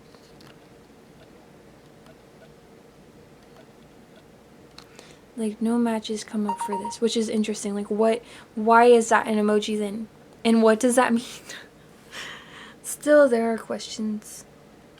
As I was coming in to your reading, though, pile 2, I was hearing, no more monkeys jumping on the bed. It's like you're having fun in a very silly way, and someone wants to put a damper on it. Someone wants to stamp that out.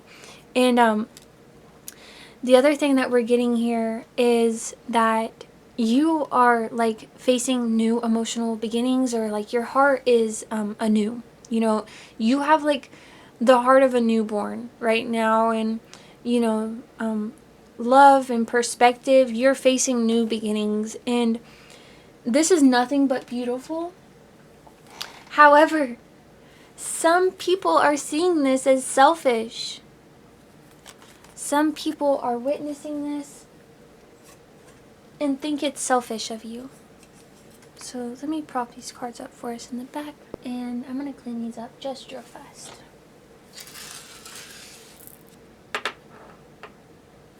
Right now for you, pile 2, taking care of self and nourishing self, or just looking after yourself, may feel kind of tedious. I'm hearing. But what Spirit is wanting you to know is, you know, this is all necessary and needed. I'm getting the energy of like a young child that like doesn't want to bathe because they're so focused on fun, so focused on like running around. You don't want to like bathe, or it feels like a chore to brush your teeth, and like all you want to do is jump on bed, be a monkey. Pile 2, you have a very yellow aura. I wasn't picking up an aura per se with pile 1, so that's unique with you, but it's coming through as yellow, and I'm getting, you know, this is giving me totally Paul Frank vibes, and I don't know if it's a Paul Frank yellow per se. I don't really know what that yellow was, but I don't really have a yellow nearby to show. It's kind of like a banana yellow, I guess. Like, yeah. And also, if you felt like in the past, either for a short or extended period of time, that you were hurried at all, or like you had to really grind it out, or like lock in, like you are really slowing down your pace, the melody, like your tune, everything is slowing down. So the rumor on you is that this is coming in like bullets. Okay, so the rumor on you is that something from your past is making you look towards like expanded horizons, okay, and like explore, and it's intuition that's led you to maybe like the realization of that need, or is leading you through this moment. And the masculine aspect of your energy in this reading, the rumor about you is that you're being provided for. I have never picked this card up like this. I am a psychic reader, so, you know, I do, on occasion when I'm called to it, bring the guidebooks into the reading. And when I'm called to it, I just read the cards psychically. I've never interpreted this card like this. But the rumor on U-Pile 2 is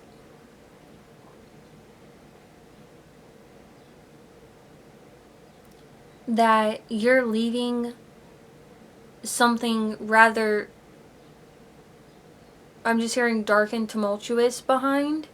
And you're doing it in like a shady way, in a way that you're taking like weaponry with you, and almost like you are, you know, in this boat, like their backs are turned, so like everybody's backs is turned, so it's like your intentions are hidden. And the swords are all loaded up, so it's like you know, the assumption is that you're loaded down with like weaponry, you're loaded with ammo, if you will.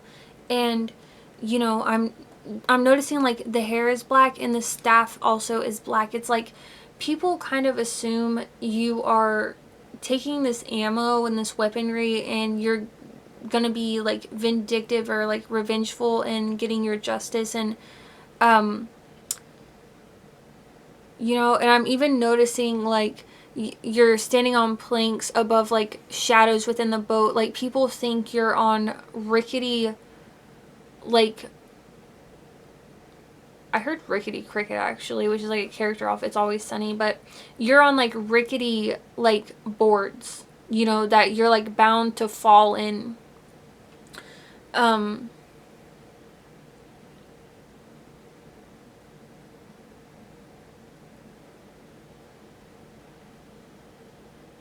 Wow.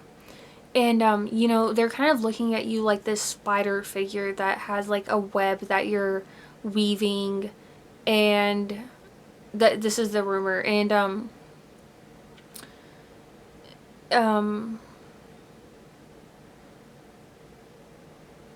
you know, it's like the rumor is like you're holding back something, like you're holding back a tsunami, and you're taking all this with you to get to your calmer waters. And I guess, you know, there's almost like this energy of waiting for when you're gonna release all this, because you're so loaded down. You're so loaded down, and also you're like walking on these boards. People are expecting to not support you at any given point. And but I am seeing here in this card though, the truth of the matter is you are speaking at this moment your truth, and you're having to walk like a courageous line. Okay, it's taking a lot of courage for you to do this. Aw, my kitty just meowed. That's just confirmation for you guys on this message. And it's like, also, your truth is the truth of yours that took courage to speak is, oh my goodness, oh my goodness, you guys, wow. Whew. Sorry, hold on. In my throat.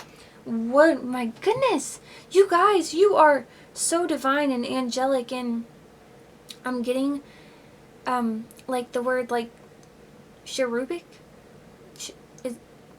Is it cherub or cherub? I need to look that up. But I just had a huge download.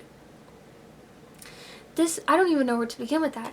So this thing from your past that, you know, you're speaking truth on, and it took you courage to do this because it was hard.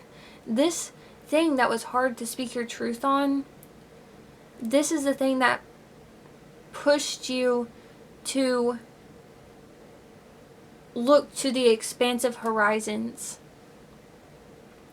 And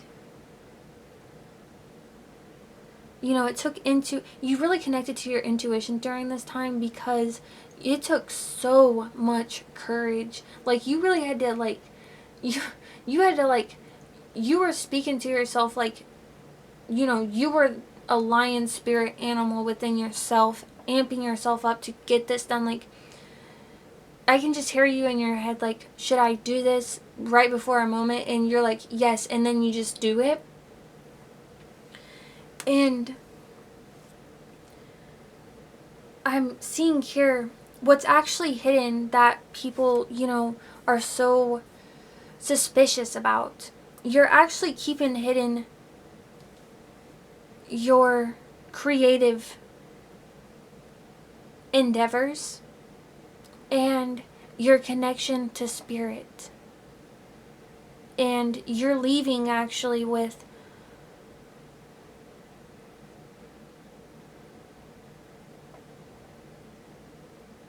all the things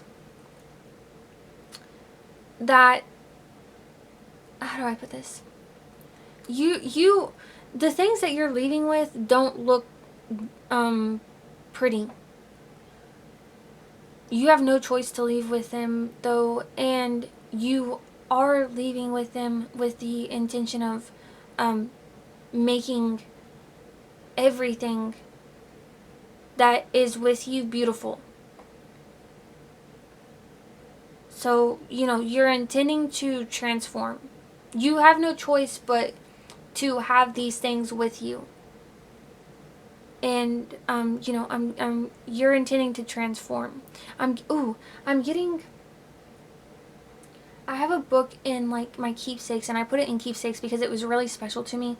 It was a book that, I was on, like, my reading list for college, and I'm forgetting what the title of it is right now, but it was I think it was actually, like, a comic kind of style book, but I'm not really sure at this point. It's been, like, 3 years.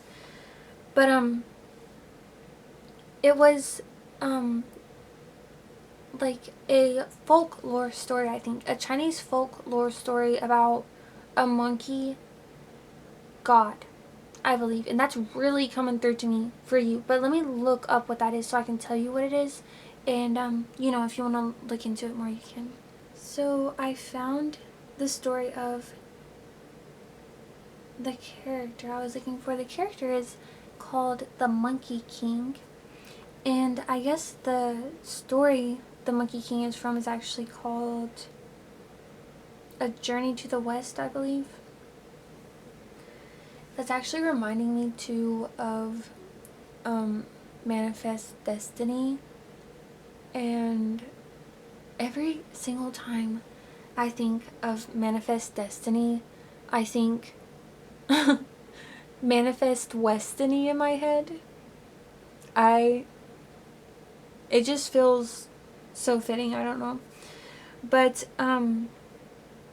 look into the Monkey King,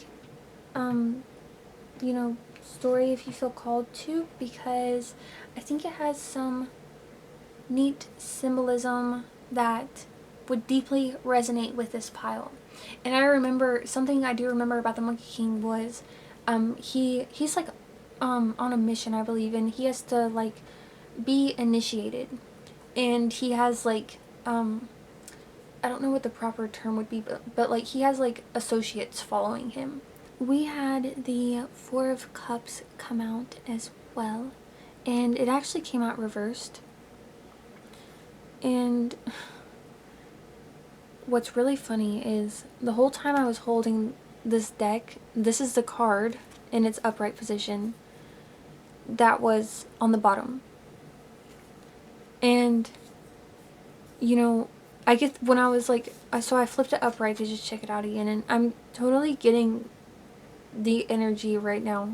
Again, I've never interpreted this card like this before, so there's something like you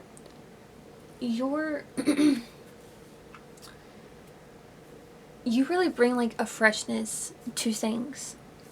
And the vibe that I was getting from this card, though, was, like, this hand here being, like, eat your vegetables, and you kind of being apathetic about I guess it feels like you aren't interested in like the things you must do. And with it being turned like this, you know, and I turned it back around to see what it looks like here, how it came out, I realized you totally look here like a monkey hanging upside down. Okay, and then I'm realizing again, just like with your boots here, there's blue, you know, your truth is what's is most tied to you. And it's taking courage, you know, here you're folding your arms. It's taking courage to be in this stance actually for you, to be like, no, I'm not going to eat my vegetables. No, you're saying no more monkeys jumping on the bed. I'm actually, I'm a monkey and I'm going to jump on this bed, okay? And like I noticed here too, like this, I've never thought this before. This looks like a palm tree. Quite the narrative has come out like on the bottom of the deck. Let me get this to focus here. So, you know, the rumor about you is that you know, just like we've talked about, like, you know, the energy of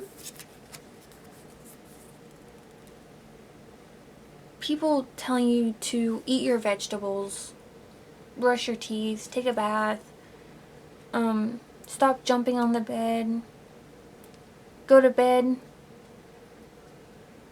do your homework, like those energies that are like killing creativity. I just hear just killing your creativity. You've put a sword up to them, okay? Like you're connecting to creativity is the most important to you, and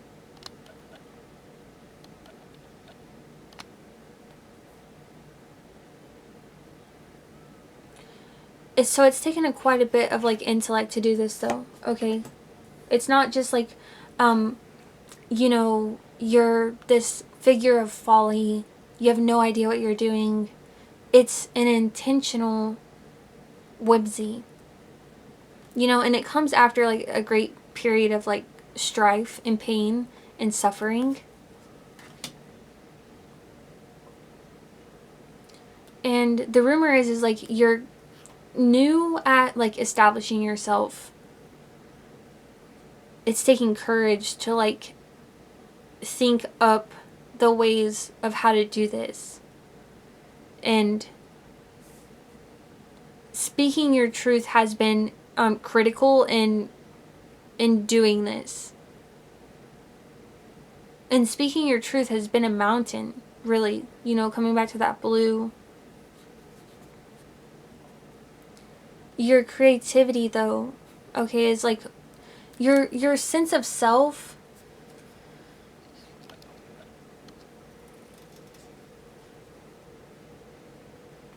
That's what's grounding you, and that's what's like building your material abundance and success.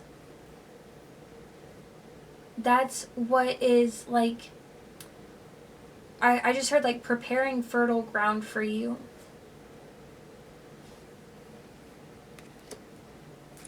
And you, right underneath that we have the Magician. The rumor is like you're making the most of what you have. And, you know, some figures are definitely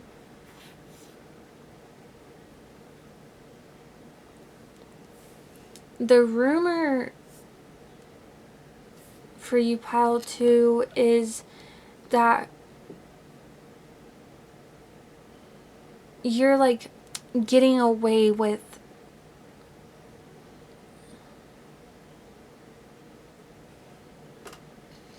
it's almost like it, you know, it almost looks like you've planted these 2 swords and you're getting away with the rest of them. There may be like,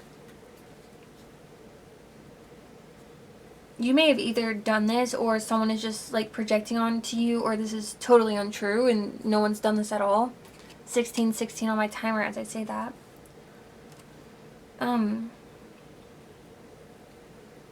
But the rumors, and this is really interesting because I'm noticing here, And I just heard like Band of Thieves.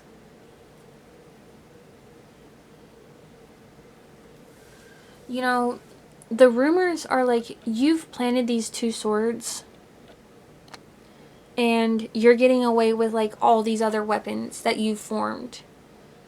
And I'm noticing like, you know, this is like a circus tent area, and I saw this group back here with like all the smoke, and I'm reminded now of like the Revolutionary War. But I heard when I saw that Band of Thieves. Okay, and they're on the horizon. Band of Thieves on the horizon. And I noticed too, like, his hat.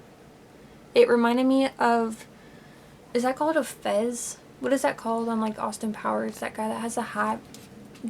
Is that like a masonry hat too, by the way? You know, I almost get the sense of like, this is people on the horizon that are formulating a plot against you, and like you're like making a break for it is what I'm hearing. And these swords that you're leaving behind may be just swords that you have due to the circumstances, not necessarily you know, you may have no choice. Oh, and I just, you know, that sound is connected to the root chakra. Okay.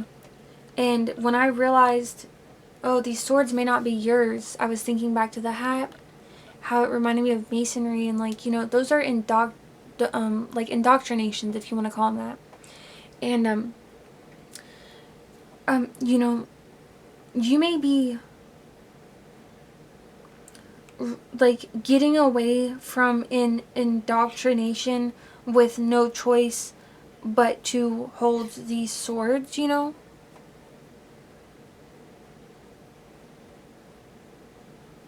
And actually how I'm kind of picking up on it more acutely is that you're solemn. You're actually like looking back. Well, it's interesting because your feet and body and the knives are pointing towards the past, and then your face, you know, you're like needing to re-indoctrinate yourself. And it's like the rhythm, your feet and the rhythms of your movement and like the rhythms of your life may be stuck in like an old indoctrination or like a past, but your mind is trying to shift forward. And like the past may have burdened you with weaponry, but the future will empower you. You know, you don't have to hold your swords, they stand alone. You're not burdened by your strengths, your so-called strengths. You're not made strong because you are only surviving. You're made strong through other means, like ascension and, you know, just other means other than only survival, which is this old, you know, this Band of Thieves, Revolutionary War. You know, Revolutionary War, let me look that up real fast. Oh my goodness, you guys, the universe is so crazy. Okay, so just a quick definition of revolution by Britannica. Revolution in politics, fundamental, rapid, and often irreversible change in the established order. Revolution involves a radical change in government, usually accomplished through violence. That may also result in changes to the economic system, social structure, and cultural values. And what's crazy is right below that,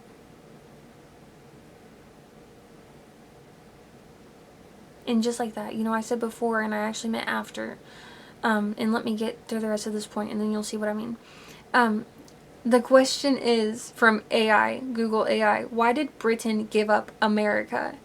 And if you know anything about American history from an American standpoint, at least, we're taught that America wasn't given up. We fought against the British at that time.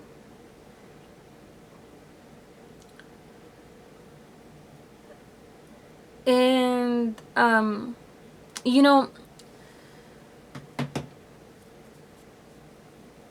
you may feel like hot in the stomach for defending something that is plain truth.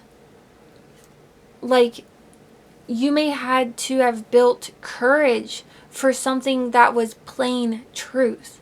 So now you're defending so fearlessly your fun because you had to survive so fearlessly for, plain truths. There's no other way to put that other than it repeatedly, because it's so, plain truth. What I was going to get to though is you may have dealt with like people or a person or situations that create circumstances upon you that they then say you did upon them. They reverse the roles, they flip the script. If the case were that you brought it up, they maybe, and you were direct about it, they might gaslight you, they might project.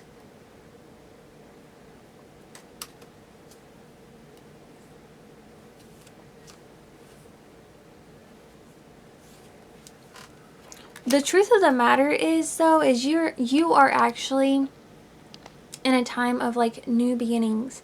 And the rumor is, quite plainly, people are seeing this and thinking the fool, literally. But, if you're here, then you likely know the fool on the surface. The fool on the surface. Maybe you don't likely know. That's an assumption of mine. But if you're here, then you're learning right now. The fool isn't literally the fool, it's just the fool meaning like brand new. Well,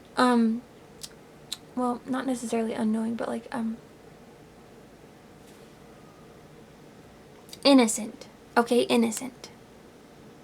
Innocent isn't ignorant. So the fool isn't necessarily unknowing. They're just innocent. And that's kind of the point though. People see innocence and assume ignorance. That's the gossip about you. Okay, you are, but the truth is that you're just innocent. You're innocent, not ignorant. I am hearing for your pile. Mary Had a Little Lamb, which was the inspiration for my most recent name change and on my accounts, and also Hickory Dickory Dock. And this is such a nostalgic and like chicken noodle soup for the soul for me right now. But I don't know about you guys, but the kindergarten that I went to had like, I don't know if it was just like I don't know if it was a full hour. That would have been amazing. But it was like a time that we went to the library and someone would read us a children's fable. Oh, we would sit in the floor, and then they would sit in front of us in a chair and like face the book out to us. And I remember in the space that we went to, and I really loved that, facing the book out to us and like reading it from behind the book. Oh my gosh, I don't know, something about that. And then in the room behind the person, there was this like cardboard grandfather clock that looked kind of cartoonish, and it was such a vibe, you guys. But I'm getting that vibe with you guys. It's giving me like Scholastic Book Fair. Like, you guys are giving me like, oh my gosh, tire swing on like the tire for mulch playground. And this is actually reminding me of, and I think this is relevant, so I'm just going to tell the story, but I used to go to the playgrounds at my old schools in like my hometown that I used to live in, and I have like a couple of hometowns because I've lived in a couple of places for like quite some periods of time. So but my original hometown, I would go to the elementary school, and these like older girls came one day. They were probably like 13 or 14 or like 15. I honestly don't know. I have no idea how old they were or like what their names were, but I've like met them at the tire swing at the elementary school, and then I just followed them home, and I thought these girls were so cool. They were like painting their toenails on the porch, and we were listening to this little radio they had out there, and Gwen Stefani is it Holla Back Girl? I was about to really enunciate that, y'all. Is it Holler Back Girl?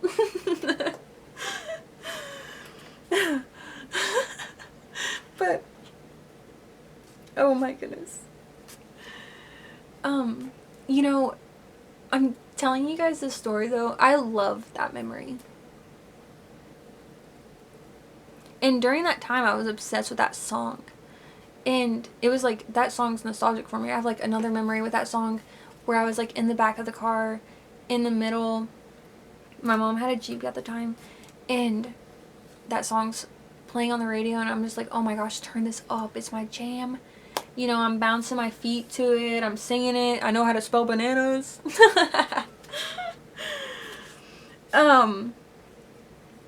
Anyways, though, people might like look at that experience and be like, oh my god, what were you thinking? You went home with these strangers, you don't know who they were, like, you don't know their names, you don't know, you know nothing about them. They might look at, so these, you know, the rumor about you I'm getting is like, people look at your experience, your, you know, your monkey energy.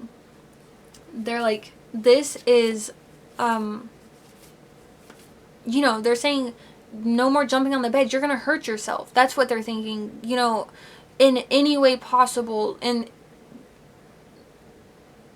that you want to apply that symbol, like no more monkeys jumping out the bed because you're gonna hurt yourself. That's what they're saying to you, like, don't do this, don't do that, like, that's not gonna be good, or you're gonna, this isn't gonna happen how you think. You know, people kind of project their fears and worries onto you, really. So I think people, I think people with you, Kyle, too, like, really witness, like, all the magic that you are, and you don't include everybody in, like, your projects, and your magic making, and your magic expending, and so they see, like, all your magic ability, and they're like, they sort of think you're, like, not applying it, or not applying it how they would, or, you know, not applying, you know, again, you deal with a lot of assumptions and like projections. You deal with a lot of assumptions and projections. And I'm really coming into like this tail energy.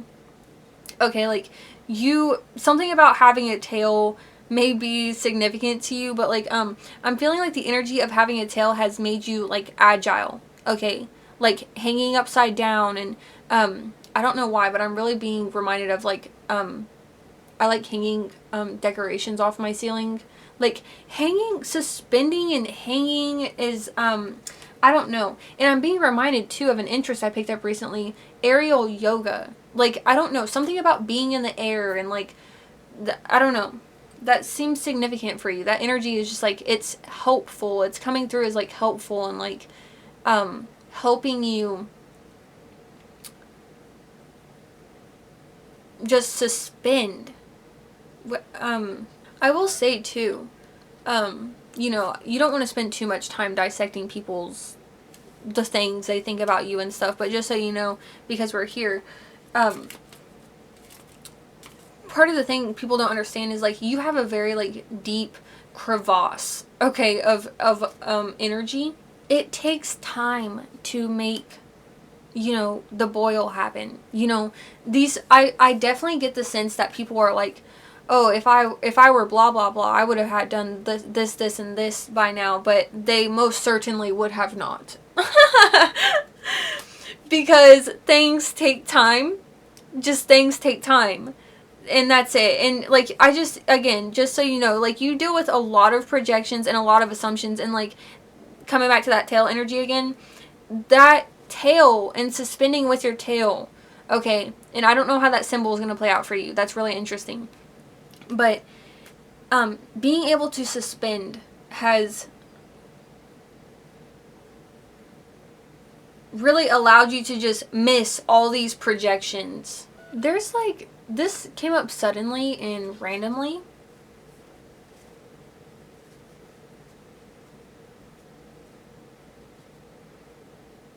Yeah, almost wants to go like just not spoken about, honestly. But there's like this energy of, there's like, the gossip is that you're like moving on. This goes almost unspoken about though, but it's like very much felt. And even, it's very much felt, and it's very deeply felt. It's very visceral. Like, it's so visceral, you like have the answer within your mind about what it is. And people do as well. But they can't bring themselves to speak about it. And it's like, the gossip is that you're moving on from like pain or loss that was very hurtful.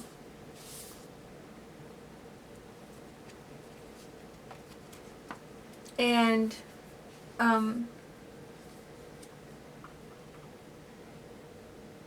people may be gossiping at the moment that you are like materialistic, I'm hearing.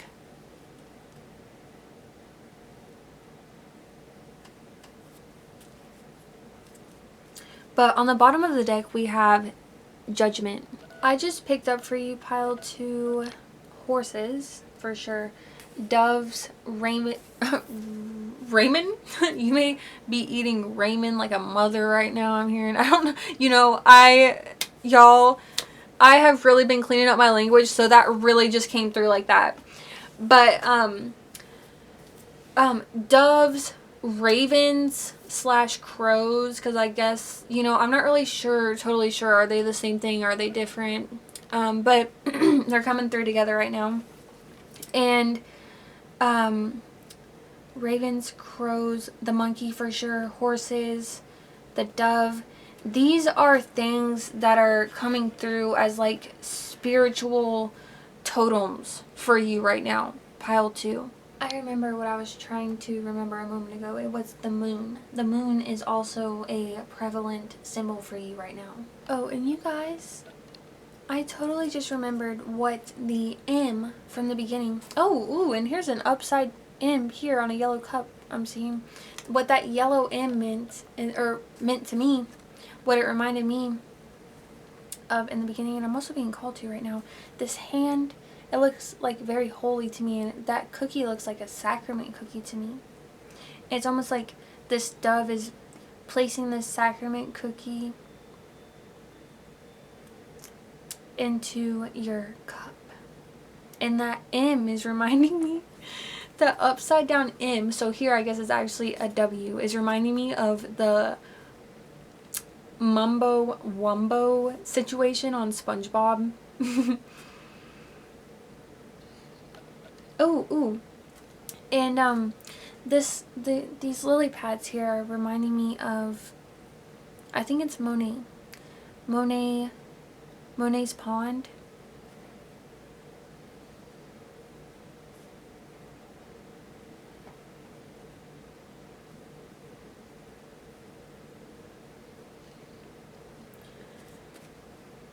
And I just heard that song that's like, Monet, Monet, Monet, Monet, I feel alright. I don't know who sings that, or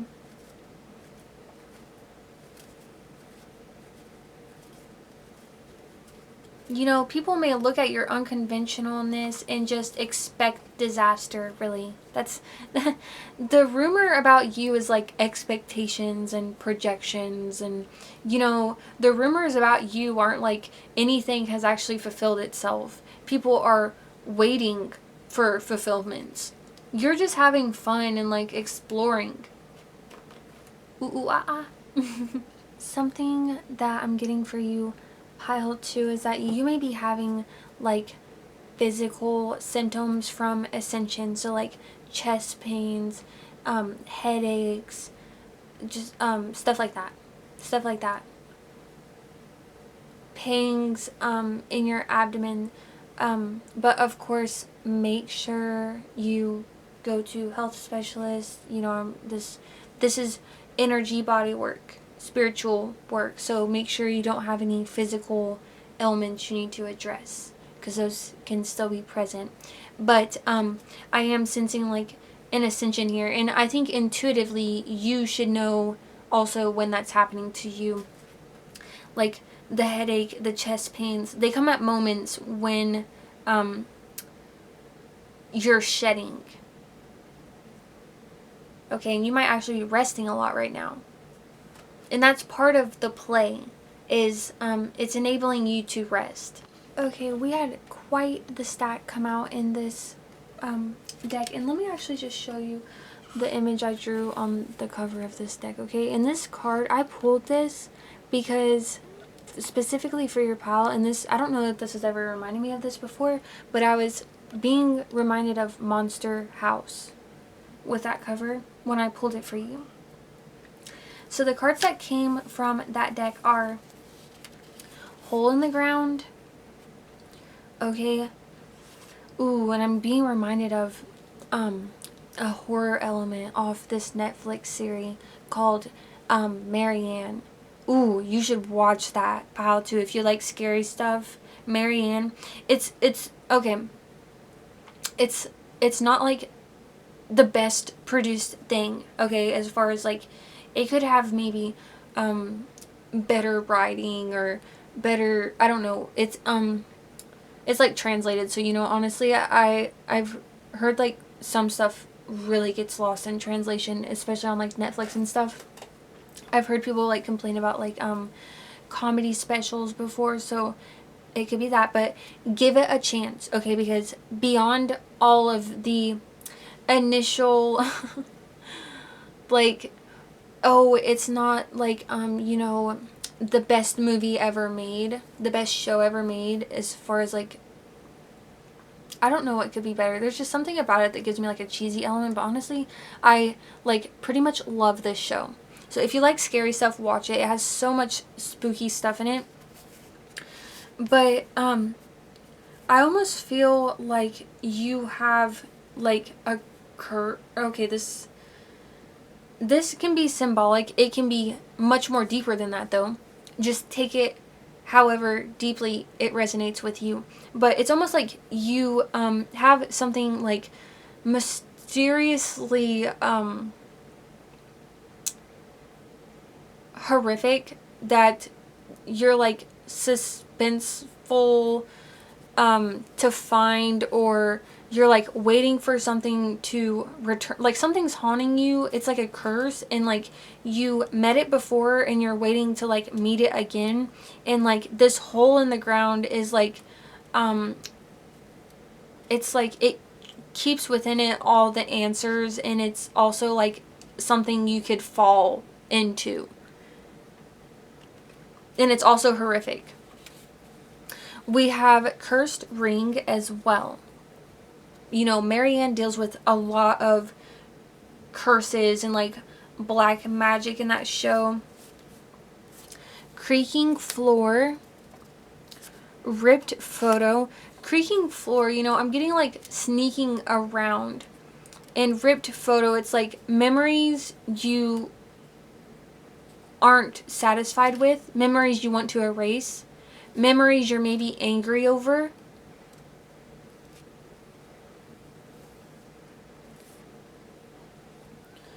We also have Teeth in the Dark.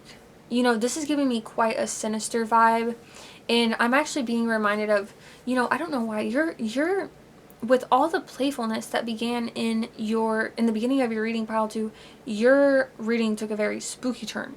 You know, I keep like checking the shadow behind my door, like the shading behind my door, and I'm being reminded of, you know, feeling that way when you're really little, like wanting to check the shaded spaces. I still do that to this day, by the way. I watch through my house today, and anytime there's a shaded spot in my house, I quickly flip the light on.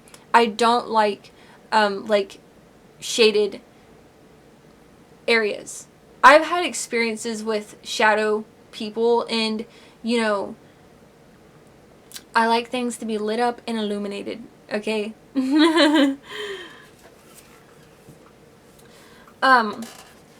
And we have, you know, with this teeth in the dark thing, I'm definitely getting with you, pile 2. And this is interesting how this is coming out, because like I said, you deal with a lot of like projections, and there was a couple other words, like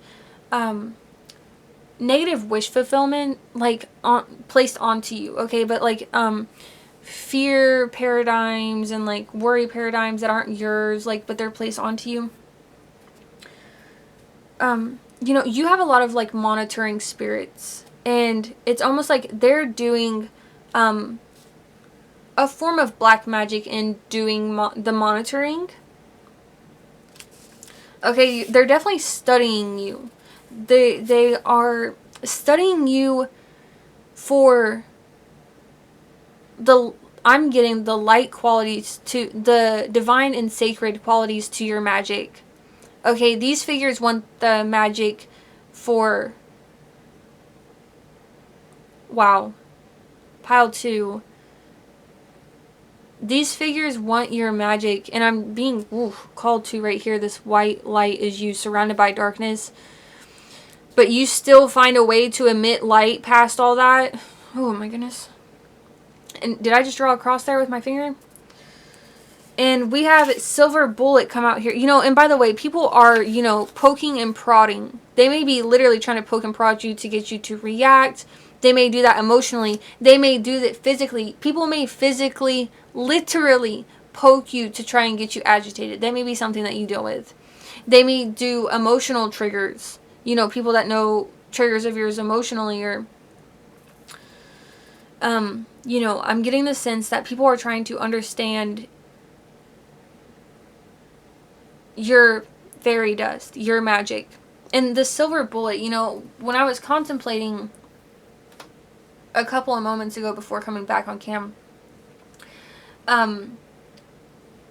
the downloads I was getting, I was actually thinking about calling you. It came to my mind just naturally, pile 1, and it was the only time it happened this whole time that I can remember. But pile 1, it was coming up in pile 1, Little Red Riding Hood, and I'm pretty sure the Silver Bullet is used to kill werewolves.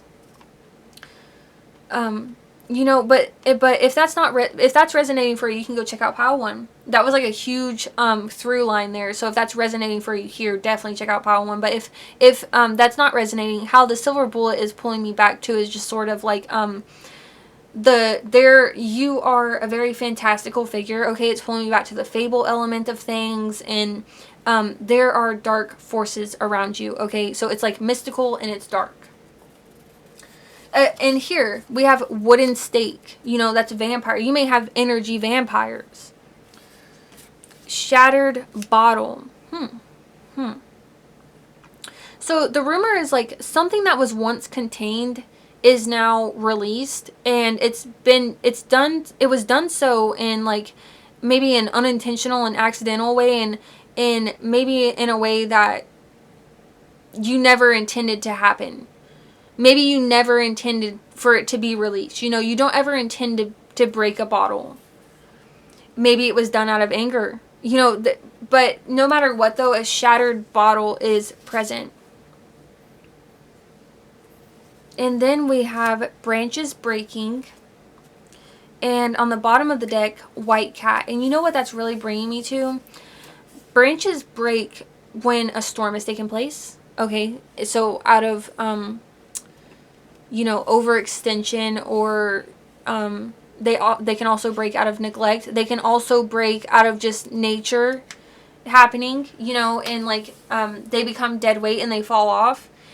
And so that's a process that you're going through right now, and people are picking up on this energy. And White Cat, it's like people, the rumor is actually like the truth of the matter. You have very heavy, very dark energies in the you know, I'm sure you can feel that, because they really just took ownership of this reading, and ownership of your reading, and they really want to take ownership of your energy. But the truth of the matter actually, and this will come to light with time, is you are pure. Like, you're pure and magical, and that's the only, you are in here, just like I noticed in this corner here. Like, there's a white sun in the right corner. Like, you're guided by purity, and you embody purity and innocence, not ignorance. Okay, so I have a couple of decks that I want to go ahead and get out of the way as far as messages go, because I feel they are messages from these heavier energies, so let's go ahead and knock those out. We have coming out, I'm afraid of losing you, as well as I miss you, I feel ashamed, I wish I could turn back time,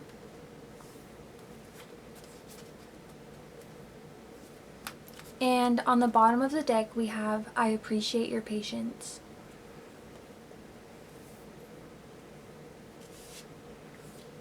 In music we have Talking in Your Sleep by the Romantics. I hear the secrets that you keep when you're talking in your sleep. And the album is In Heat. So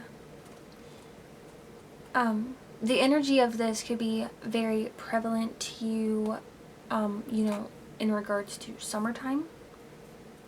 It could also be to do with a lustful energy. It could also be to do with astral energy. Okay, you could be having dreams about this person, and the same for them about you. So this could be someone, I'm hearing dark twin flame. I've never heard that. It's okay, so I'm getting like this may have been like an earth angel that was an earth angel but has fallen. And then we have next coming out Missing Out by Maya Hawke, and that's interesting because from the other deck that I wanted to go over with you with messages from this heavier energy, on the top of it is Hawk. And when Hawk came out, I was actually thinking Kitty Hawk. I don't know what that is, so. But we have Maya Hawke, Missing Out. Album is Chaos Angel, and the lyric is, and now I know it's me who's missing out. Okay, this is messages from that heavier energy. This is their true feelings. Oof. Okay, and now I'm being called to this mountain for the first time behind the Fool, and you're standing on the edge. Okay, you're standing on the edge of innocence, I'm hearing. But this mountain in the back, it's like you spoke your truth, and that was a mountain for you, but your truth actually ascends you. Speaking your truth ascends you. Even though it was a mountain, I mean, it just makes sense that it ascends you, but, you know,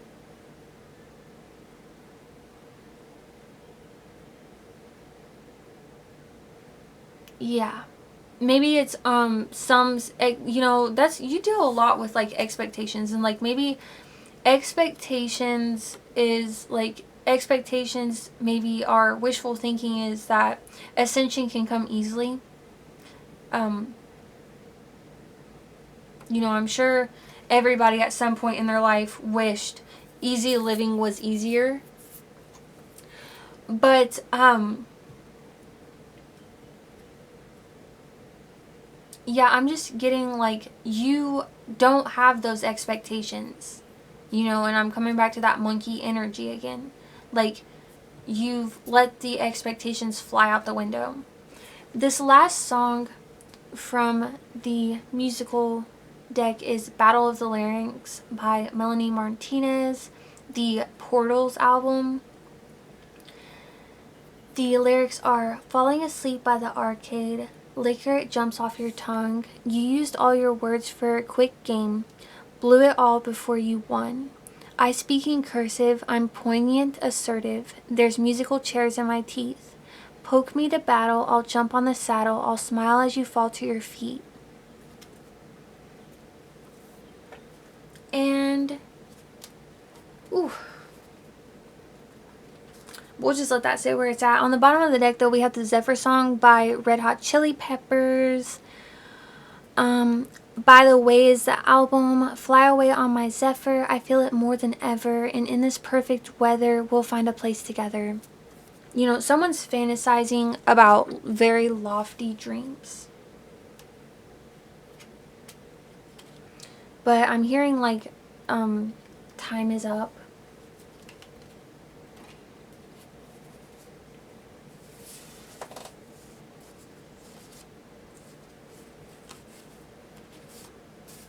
So we will let these spirit animal messages come through plainly. We have Hawk representing air, rise above the ordinary to see the bigger picture. Secretary bird, air as well. Strike with precision when opportunity arises. Lynx, also air. Balance in quiet observation to reveal what is hidden. You know, maybe this tail, all this is air. Air, water, water. Okay.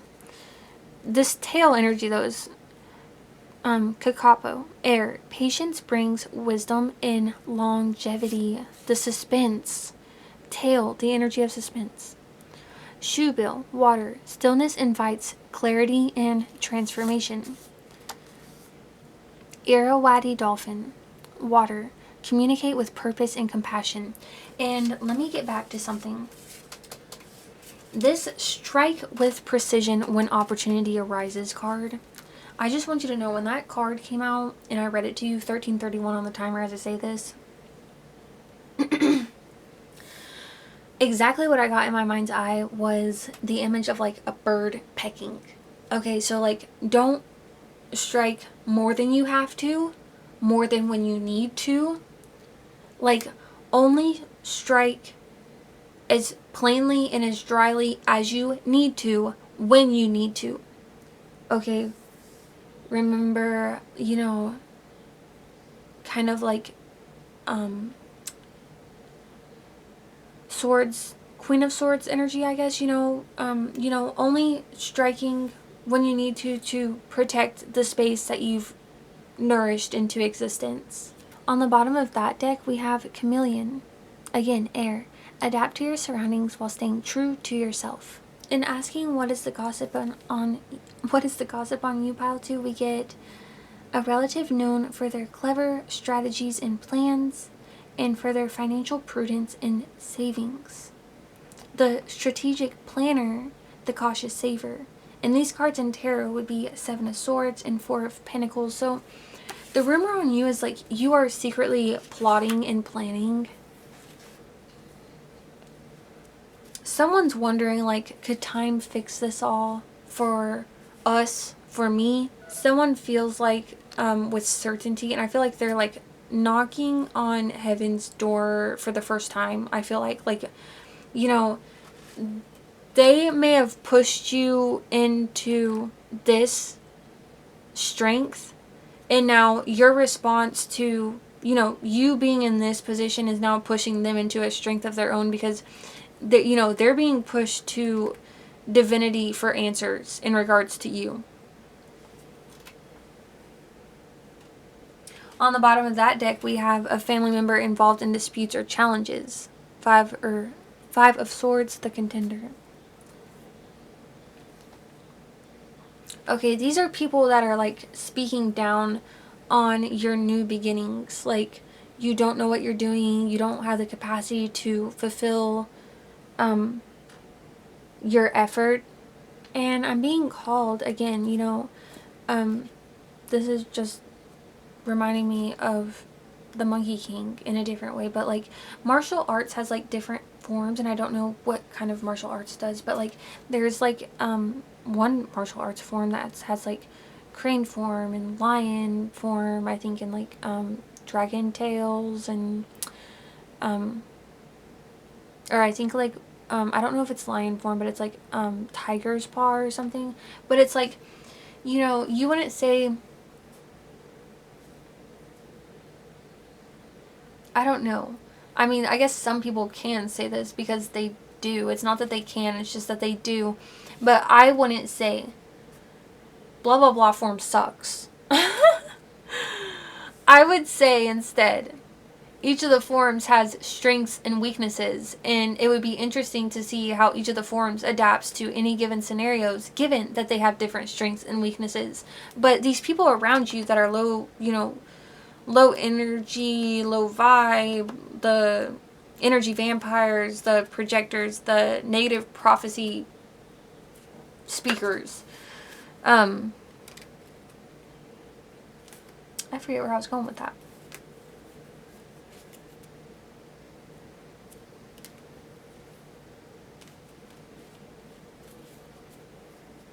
You're definitely being encouraged to pursue your ambitions with energy and determination. You know, have fun with it. That's what I'm hearing. Have fun with it. You may feel tired, but like, make it fun.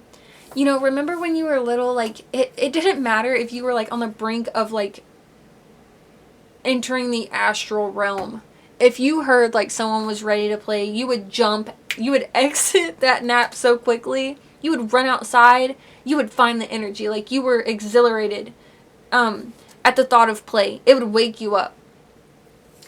Like, you need to feel like that again. So find that if you haven't already, and like keep looking for that and keep finding that. And keep connecting to that. Okay, Spirit has a couple of messages that they want to get to you. So we have Queen of Swords, and I was just talking to you about that earlier, so this is confirmation. Embody independence and clarity in decision making right now.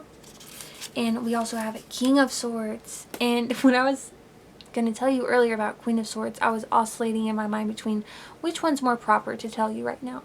But both energies are coming up, so it's fantastic that they both make an appearance here. And you know, they are the only cards that make an appearance out of this deck. Exhibit leadership and wisdom in intellectual pursuits. So you're being asked to be independent, be clear in your decision making, be clear with what you want, and to exhibit leadership and you know, take action. On the bottom of this deck, we have the Sun. Embrace joy, vitality, and success in all endeavors. Okay, so we have, for Gossip of You, we have Lot's wife, and this is a biblical figure. Lot's wife stands for resistance, fear of change, and looking back. This card reads, you cannot move forward if you keep looking behind you, trust in the path ahead. So the rumor is that, or gossip is that, you know, you aren't looking ahead, you're looking back. You're, you know, people see the suspense, you hanging from your tail, and they're like, oh, that's stuck. We have Witch of Endor, representing forbidden knowledge, seeking answers, spiritual curiosity. Not all knowledge is meant to be uncovered. Are you seeking truth or just trying to control fate? So, you know, this is, again, I'm getting that band, especially with witch, the word witch here making an appearance. Like, I'm getting like Wicked Witch of the West, Wicked Witch of the East. I don't really know which one it is, but you know, I'm getting that Band of Thieves energy again. Like, people are projecting that you're trying to control fate, but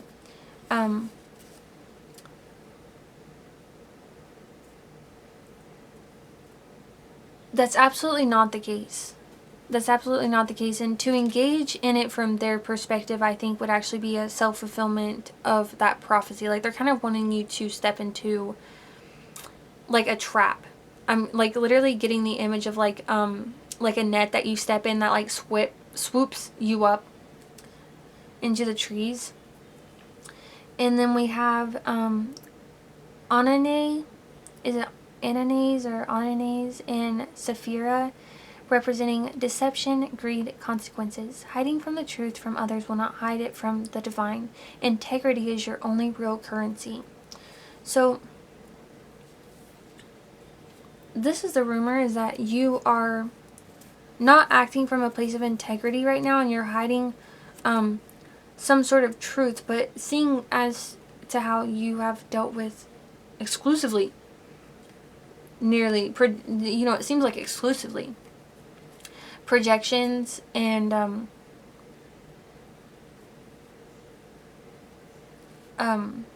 I can't remember how I framed that earlier, but these aren't true things. They're waiting though, but they're not true things. They're just things people are saying. And seeing how you've been dealing with projection so badly, maybe actually someone else in regards to you isn't acting with integrity and is hiding the truth from others, but is a truth they can't hide from the divine. We have the golden calf worshippers, idolatry, distraction, misplaced faith. Be careful where you place your devotion. What seems comforting now may lead you astray.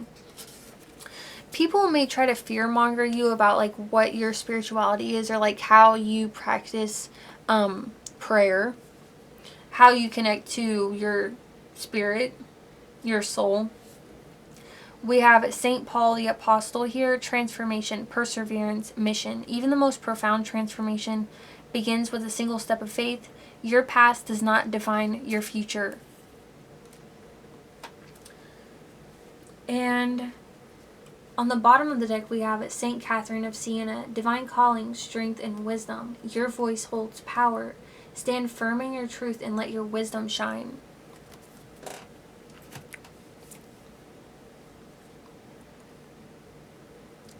I think there is the people who have more of a tighter grasp on reality are definitely seeing things closer to what they are, although nobody seems to have like a honest and truthful picture of you. And I'm getting the image now of like a monkey in a zoo. Actually, it's like that's more their idea of you, like what they've put on this plaque outside of this cage where they're all observing you, but no one's touched you, no one's interacted with you, spoken with you, fed you, played with you, anything. They've just observed, and it's all hearsay, and they're only accepting what they hear as truth.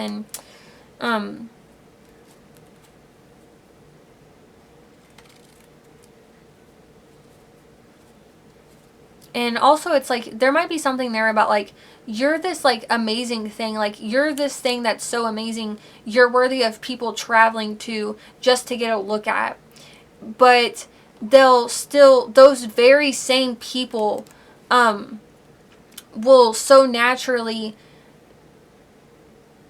and so quickly say it's just a monkey, it's in a cage. Well, it's not just a monkey because you traveled so far for it, and it's so special that you wanted to see it and you wanted to know about it and interact with it to the best of your ability. If those very same people could get in the cage, I think they would. They're only allowed in as far as they're allowed in, and they complain the whole way in. Oh goodness. Very neatly, this out of a deck I put together out of like my favorite cartoons. So just any cartoon that I watch that I like really love, I'll just toss some characters into it out of that. But off Coraline, we have the cat representing the shadow guide, angel number 444. The key numbers here are protection, wisdom, and independence. And the quote is, "You are never truly alone. Guidance appears in unexpected forms. Trust it. Interdimensional awareness moves between realms and is always watching. Only appears when truly needed." So it's like right now, this is bringing me back to that suspense energy. It's like, you may have been at one point looking for answers, and people are really, really, really looking for answers. And maybe at one point you were looking for answers because people were looking for answers so hard on you. It started to make you look for answers. But like, that was just you internalizing their projections. You've actually like let shed those. So you've let that go. And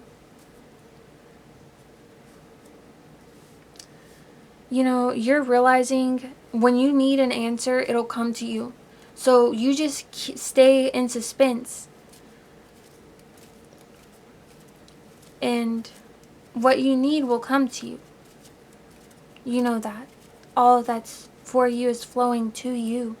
On the bottom of the deck from that cartoon deck, we have Mac from Foster's Home for Imaginary Friends, and that's actually the first card out of this deck that came out in pile 1.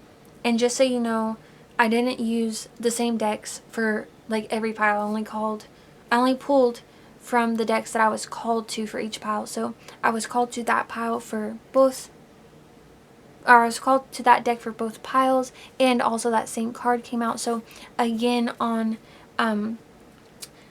another point of confirmation if you were resonating with pile 1, just so you know. But if not, for everybody who is here, this is a message, a message from Spirit, called The Protector, representing the character Mac on that show. And the quote is, "Defend what you love and care for no matter what." That is your mission right now. So we are pulling from another deck now. I'm going to go over the figures, the keywords, the quotes, the affirmations. Let's dig into them. So I almost knew, I didn't know, I won't say I almost knew. I knew this card was going to come out. And I'm going to tell you right now that this energy was already coming in for pile 3. Okay, I can already tell that if you connect to this, you might connect to pile 3 somehow. So if you felt connected to that. Beginning, we have Machiavelli, representing the strategist.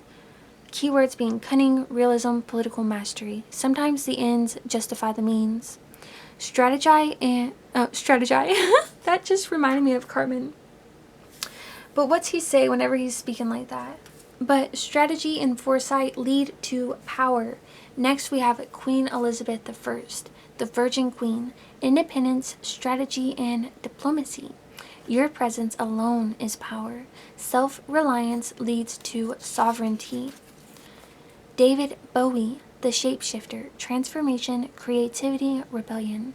Embrace reinvention. Self-expression is limitless. Elizabeth Bathory, the Blood Countess. Beauty, darkness, obsession. Vanity can be deadly. Self-care is power.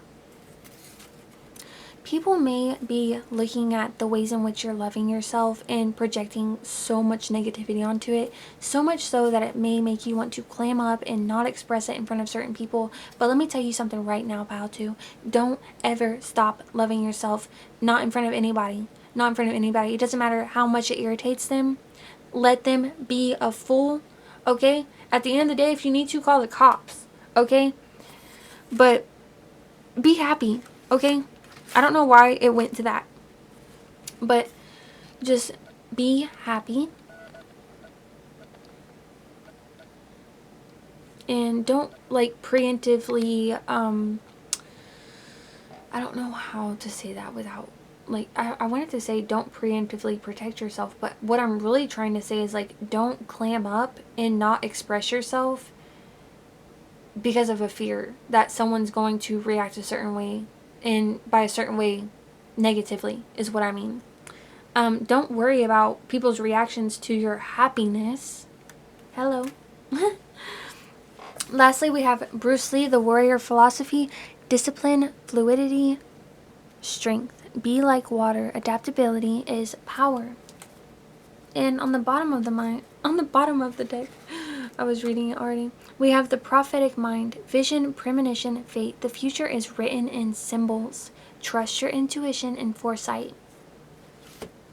You know, people have pile 2. Your pile's really awesome. People project a lot onto you, but none of it's true. They don't really know. There's a lot of narrative around you, and stories even are told about you. Lots of folklore, okay? Lots of hearsay and stories are handed down about you, and people are sharing stories. And meanwhile though, you're a very spiritual person, and you're you're doing your trek to the mountains. And the Monkey King, he's going through these series of initiations, or he has to gather these things. And I forget exactly how it goes, but you're focusing on that, your spiritual mission. That's your truth. And I want to end, and it's interesting because, we have, what is gossip about you? There's a whole lot of gossip about you, pal, too, but there's actually, at the same time, there's no gossip about you.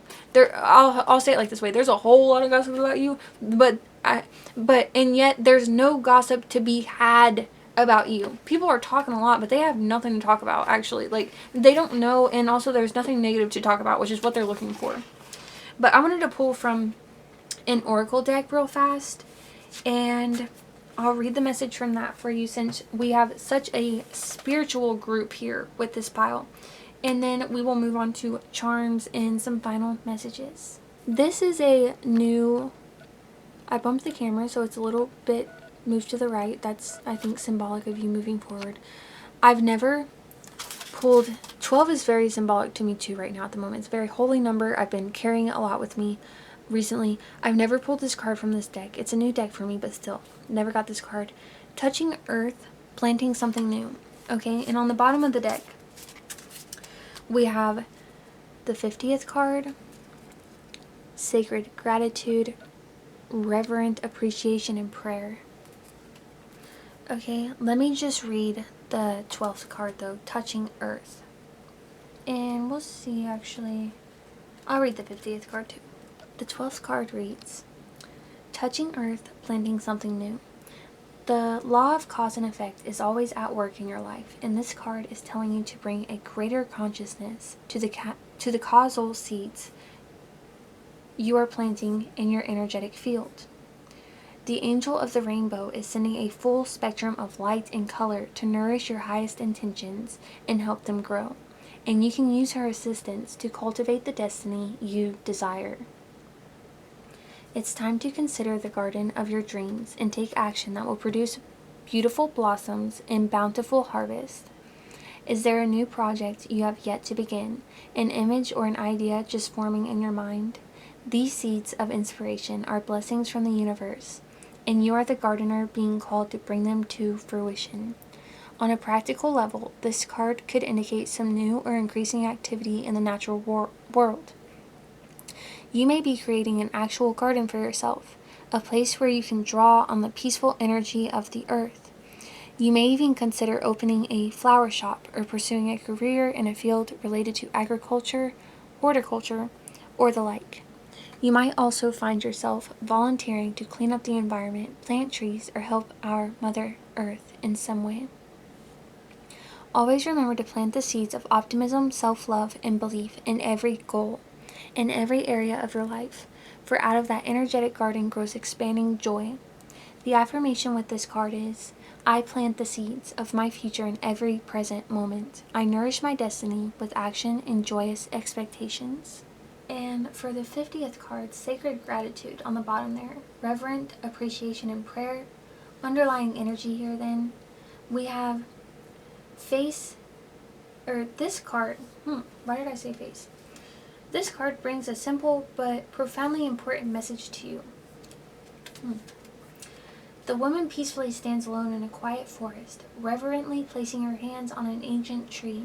With eyes closed, she feels a deep connection to the towering tree, truly appreciating its graceful, majestic presence in her life. This card is telling you to let go of external concerns long enough to spend some time in sacred gratitude. This reverent appreciation calls for you to pause and reflect, to truly feel the value of your life and of your earthly environment down to the depths of your very soul. This is not so much about listing all of the good things you already have as it is about simply experiencing the wonder of being one with nature, one with your soul, and one with the planet and everything on it. This mystical approach is easy to adopt through a meditative thought, a deep breath, or a quiet smile. Be careful not to dismiss this choice as frivolous. This inwardly peaceful intention is actually a dynamic energy accelerator. Each quiet, uncluttered moment of gratitude will summon the communal grace of both the creative and magnetic forces flowing through the world, and you can ride these energetic waves with joy. So take some time to engage in this deeper sense of gratitude now.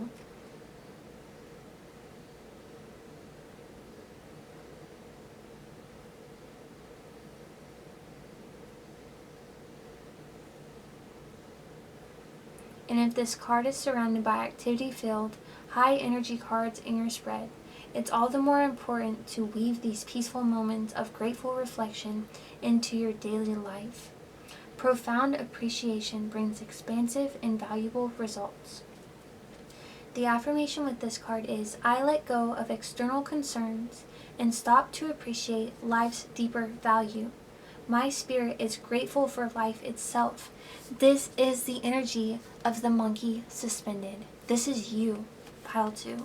You're literally so cool, and you're cool to watch. I also just got the image of monkey bars in my head, like metal monkey bars on a playground. This is so interesting because I don't know about one of these, the dove, but these other two I am pretty sure I've never pulled, and to pull all of them at once after having had this whole discussion with you about how spiritual you are is insane, but like in a good way and totally believable.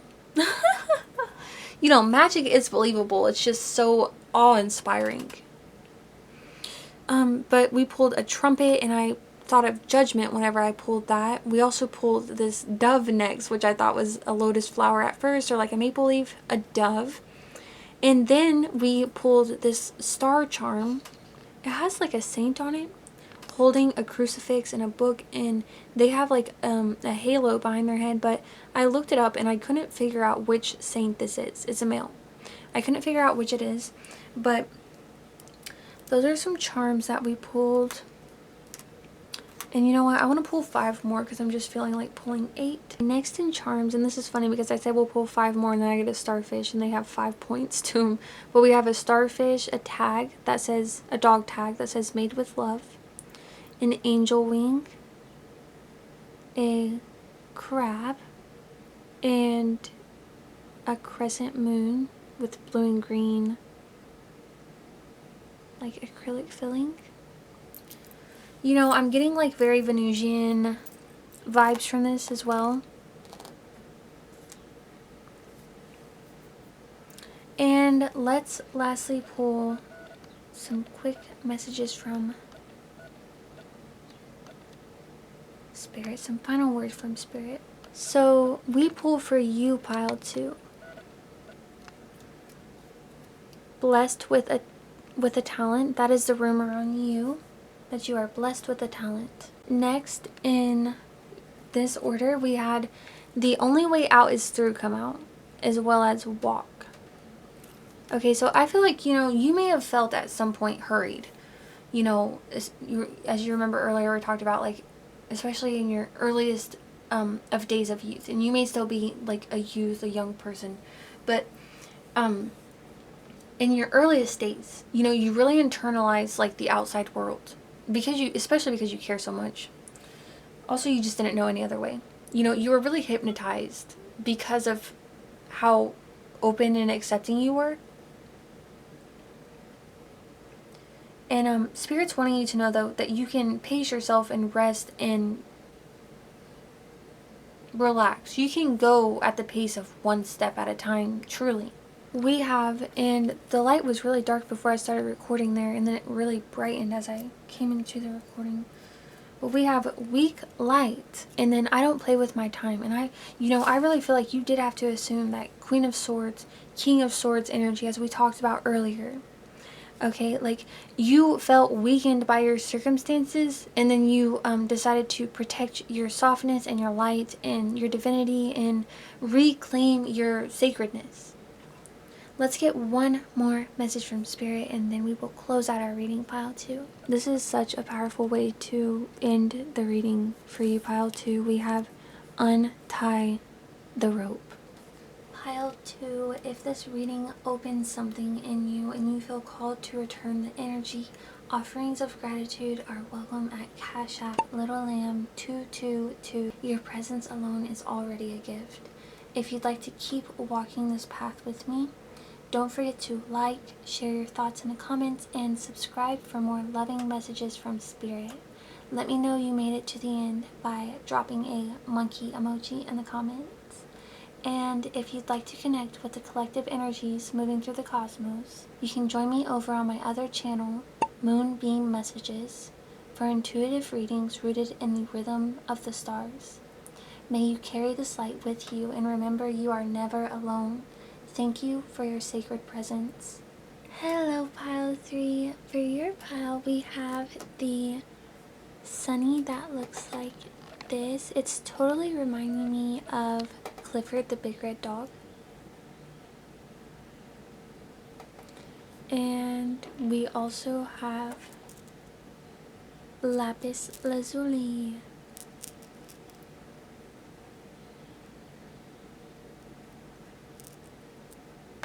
Let me pour some of these out in my hand actually, and let's take a look at them. I don't know why, but between this combination of Lapis Lazuli and this Sunny Angel, I'm getting like schoolhouse vibes. Whoops. The gossip on you is that you are emotionally abundant and stable, that you are connected to your inner child, that you also exude strength, discipline, and inner wisdom, inner knowing, that you are a master at taking lead on your creative visions, that you're resting perhaps from things that you've been through, and that you have loss and grief worthy of contemplation.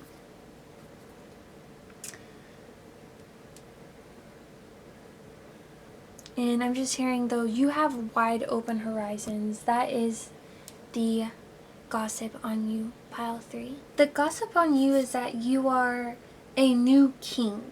And, you know, I'm getting like a prince that's freshly inherited a throne energy. And this pile does have the most masculine energy of all the piles. But I think it's just because it's so playful and active. Okay? Like I'm literally getting the energy of like running around, and I'm hearing like red rover, and red light, green light. The gossip is that you are making balanced and fair judgments and networking to achieve, you know, security and stability for yourself. As far as like your career, though, the overall gossip is that you are working you're working like mostly as a team of one, though you may network with others as needed. And this is like a new journey for you. You know, we have Ace of Swords coming out, marking like the new prince energy, and then at the bottom, at the end of this narrative, though, we have Page of Coins. You know, you're really new to this energy. And on the bottom of the deck over here, we have Judgment. So it's like this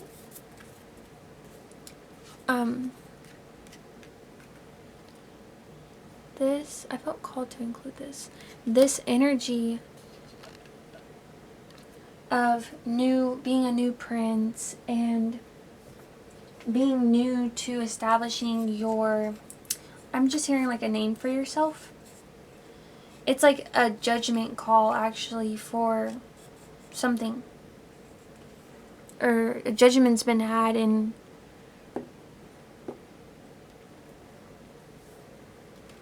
okay, so let's dig into our next deck. We have beautiful imagery here.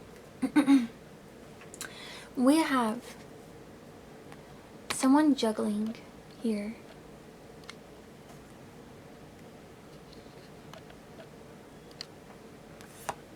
And then we have a girl sitting on like a love seat with a swan.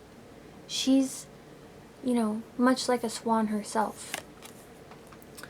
Then we have a girl on a carousel of what look to be like stuffed animals or toys. And then a girl standing on a house of cards. So when these came out, they came out reversed. People think you are resting, potentially impure, mischievous in play, and you know, they think you're standing on a house of cards, but it's almost like this house of cards is going to consume you. That's what they're expecting.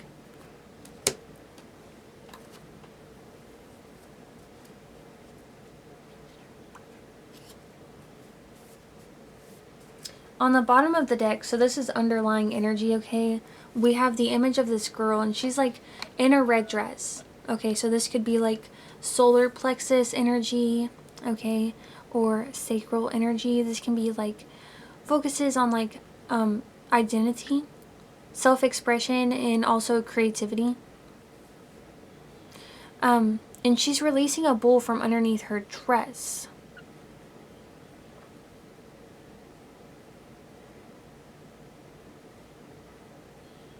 It's like something that would stabilize something. Confirmation with my throat chakra there being affected, but something that would stabilize you to have it be known or spoken. It would destabilize others or another very greatly. I'm very much getting with this pile like the vibe of like old, like medieval, if you want to go there, or just like early, you know, I'm getting even like 1200s, like early royalty, where like things were very cutthroat and very contained within the family, and very like hush hush and secretive, and there's like an order to things though, and it's very traditional. Even in the ways that it's backwards, it's traditional and woven in backwards, so that even in the ways that it's backwards, it's committed to. I just completely lost that, so let's move on to our next text. Oh, but that's the energy of this pile. You know, there's an energy of like you're like the rightful heir, and you are very just in truth. You know, you're like an honorable prince and a warrior, and it's like you're an honorable prince that's like went to battle, and you have valor and you have nobility, and you're not just a prince that's like sitting and waiting to inherit the crown that they think belongs to them because so and so is their father and they were born here. So, you know, it's not like that. It's like you have shed blood and sweat and tears for the position that you were born into, and you do so nobly and with grace and with high honor. And it's very much just giving me like, it's reminding me of like King Henry days. I don't know which King Henry it is, but there's a King Henry, I think, era on the Viking show on Netflix. That's like the vibe, like very like cinematically regal. Like there's a lot of drama and there's a lot of like betrayal, but there's a lot of honor to be protected. You know, there's a lot of divinity to be had and sacredness to be held. And it's like you account for all those things, but you're around a lot of like ravenous energies, and I'm getting like the image of like gladiator arenas with like men riding on chariots with like leather chains, I guess, if that's what you want to call them, and like lions, you know, huge lions fighting lions. Like there are lions, very powerful figures, ravenous for your position, ravenous to hold back, take out, or stamp out completely your truth. So if at one point you were innocent and docile, you had to quickly assume like a warrior stance within life so that you could like step up to like the position that's sort of waiting for you. You know, you have a throne waiting for you. You have a position to fulfill. You know, you probably feel like you have a mission. If this isn't like a literal position that you hold, you probably have a great sense of like purpose or mission. So next we have come out the Ideal Lovers, representing the Lovers card in tarot. A pair of relatives who exemplify deep supporting love and partnership. This is the rumor about you, pile 3, is that you have a relative who deeply supports and loves your efforts and, you know, your mission, if you want to call it that, like the things that you feel called towards. And on the bottom of this deck we have the Determined Achiever. That is definitely your energy, and this card represents the Knight of Swords in tarot. So you have the energy of someone who is driven by their goals and is deeply motivated by their internal sense of determination. We have the Royal Gardens card make an appearance. Key words for this card being growth, beauty, serenity. In the Royal Gardens, every blossom is a reminder of the care and time it takes to cultivate true beauty. Walk softly. I almost said safely there. Walk softly, for these sacred grounds hold the secrets of abundance. So it's almost like you need to listen. You're listening, and I just had the image of like a man, a tracker, putting his ear to the ground. And the angel number on this card is 44. Stability and encouragement. With nurturing, all things flourish in their time. On the bottom of this deck, we have Crystal Palace, representing clarity, enlightenment, and manifestation. Within the gleaming walls of the Crystal Palace, all is revealed. The truth shines like glass, and your heart's deepest desires take form in the light of clarity. Angel number here is 99. Spiritual completion and fulfillment of your soul's purpose. Embrace higher path and manifest your dreams. I think that's something you committed to a long time ago. Inherently, it's who you are. You can't help but, commit to that higher calling. But I think it's something you began doing intentionally, more intentionally, here recently. And I pulled some flowers and plants because in those olden times, flowers were passed on as messages. So when you got a bouquet of flowers, it wasn't just like, here's this gift, I love you, I want to hump you. They actually have messages. Okay, so flowers meant stuff, and when you received a particular flower, it held a particular message. So we have coming out for you though, pile 3, we have Fern. And these are, gossip about you, so keep that in mind. Magic, fascination, secret bonds of love. Disdain, disappointment, rejection. Alright, and that's yellow carnation. Snapdragon, deception, graciousness.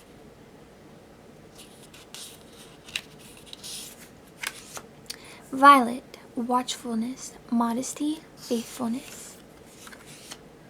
Dark crimson rose, mourning.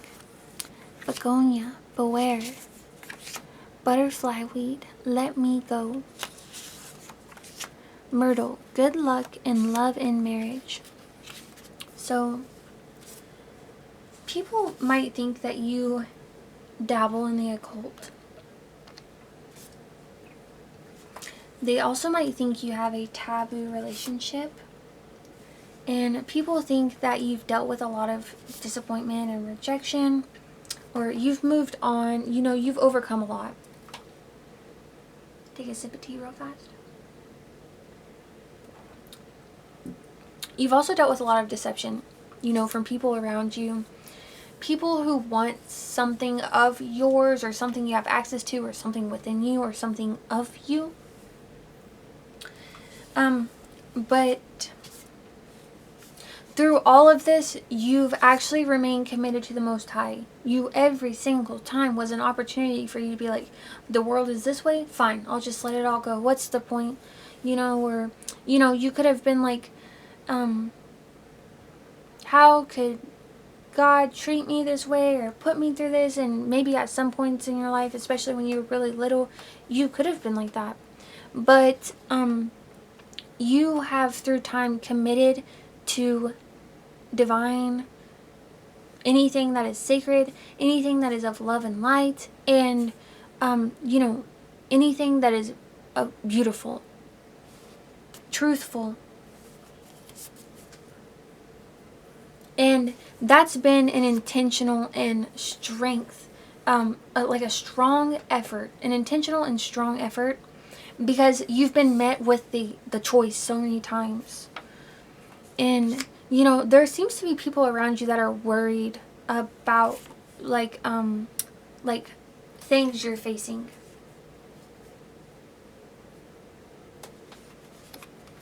And there's rumors that you want freedom from some circumstance you're facing.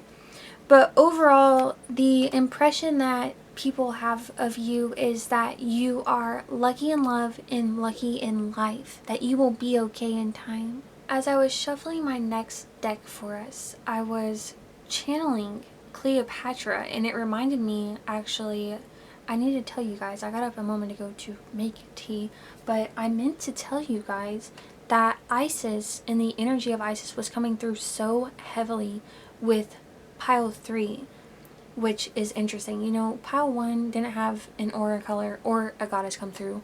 Pile 2 had an aura color come through but no goddess, and this pile is having a goddess come through but no aura color. So very, very awesome and amazing. I love doing this with you guys. I hope you guys are enjoying this so much and like getting insight out of it, and your hearts are just feeling so full from it.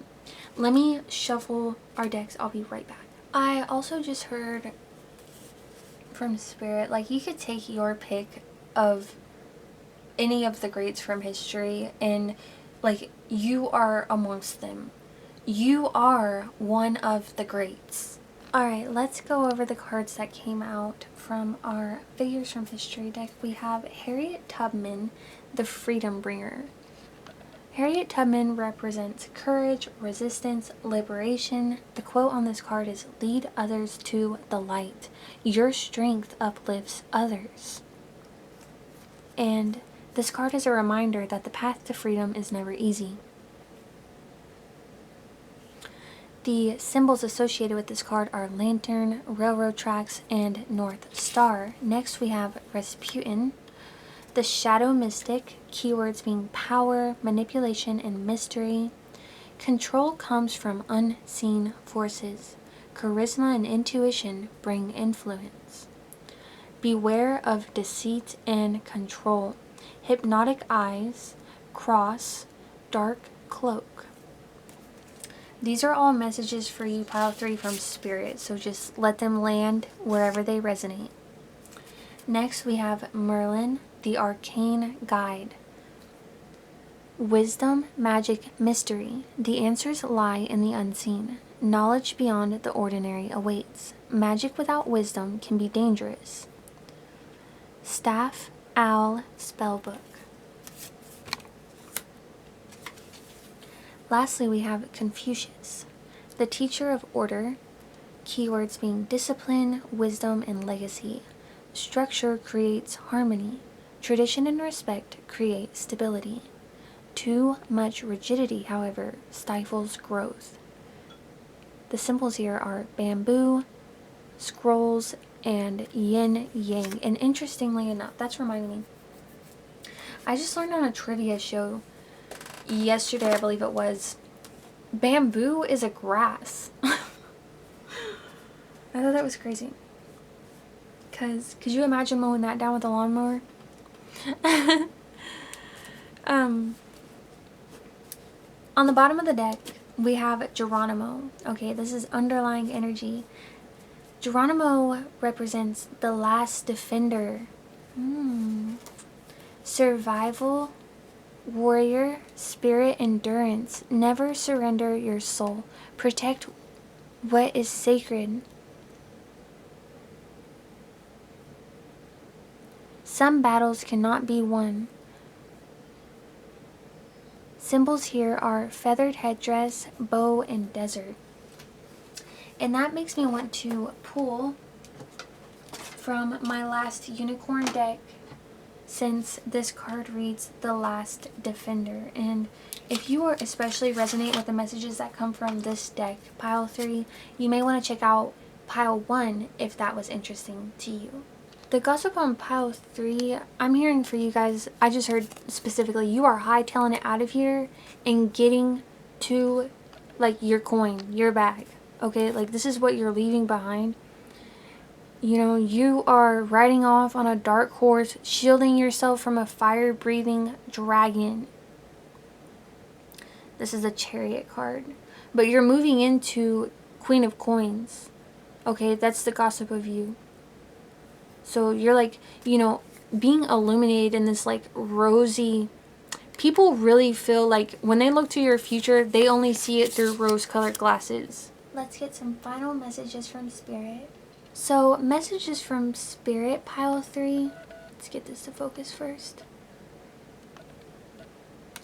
We have the Mirror of Regret, Reflection, Past Choices, Self-Forgiveness. You cannot change the past, but you can change your response to it. Kali in Wrath. Ooh. Hindu mythology. Destruction, transformation, rebirth. Sometimes, old structures must fall for new life to begin. What needs to be destroyed for you to grow?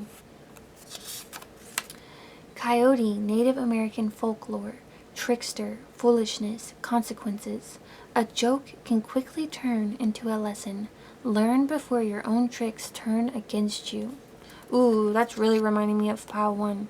Because pile 1 was talking about leaving behind things that no longer align to their highest path, including self-deprecating humor, because of the metaphysical implications that it has. You know, it affirms negative realities. Self-deprecating humor does. So, that's reminding me of pile 1. And we have Mara, Buddhist myth. Illusion, temptation, ego's grip. Your biggest enemy is the illusion of self-doubt. Do not let your fears define you. On the bottom of this deck, we have Road to Damascus. I don't know, is that a book or a movie? I feel like I've heard that before outside of just like a text reference.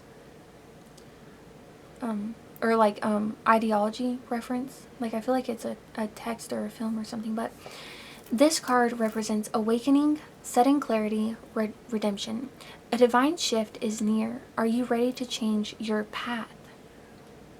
Ooh.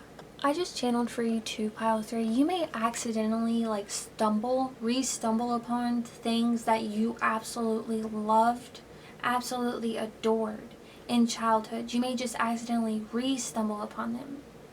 And I have one more deck we're going to shuffle from, and then we will move into charms and last like words from Spirit very quickly. So let's shuffle our last deck. I'll be right back. Alright, final messages from our decks. We have Archangel Jophiel, representing joy. Focus on beauty. Joy is all around you. Archangel Tahariel, if that's how you pronounce that. I need to research these a little bit more and get into their energies even more. This card, though, represents purification. A deep cleansing is happening. Let go of what no longer serves. You know, this is bringing me back to Kali and Isis as well. You are transforming. Look into Kali and Isis if you resonate. Look into, you know, Isis if you're feeling really in tune with like the alchemical side of things, and look into Isis if I didn't say that for that last one, and then look into Kali if you're really tapping into and resonating with like the destruction aspect of things, like destroying what doesn't belong. Okay, and if both of those resonate with you, then look into both. We also have Archangel Jehudiel here. Divine mercy. Extend mercy to yourself and others. Compassion heals. Divine timing. 10-10. All is unfolding as it should. Trust the timing. On the bottom of the deck, we have completion, number 9. A chapter is closing. Embrace new opportunities. So, we have, for further confirmation on this narrative for you, that earliest bit, you know, the piece of this that is, okay, let me break this down a little bit. So we have flip phone, inner truth, and out ear to door. So I'm getting for flip phone, this is like the timing of things, okay? This could have happened, something could have happened in like the early 2000s or like late 2000s, okay? So around like the early 2010s at the latest. So around the era of flip phones. And then this has to do with your inner truth. And this ear to door energy is like these monitoring spirits in your life.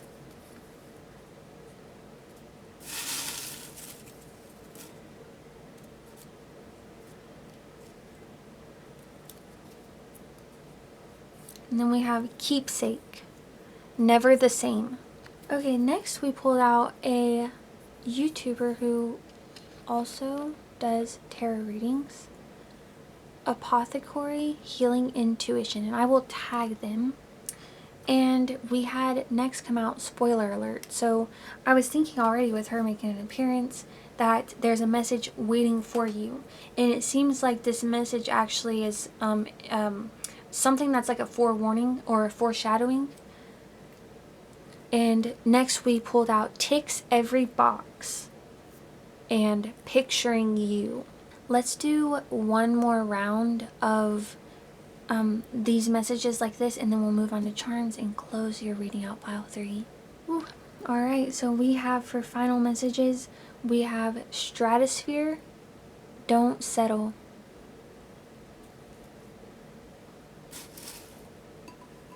And it's interesting, those get laid inherently and just naturally on top of Archangel Tahriel's card representing purification. A deep cleansing is happening. Let go of what no longer serves. In letting go of the things that weigh you down, you inherently ascend. In doing the effort of just releasing what weighs you down, you're doing like so much of the work.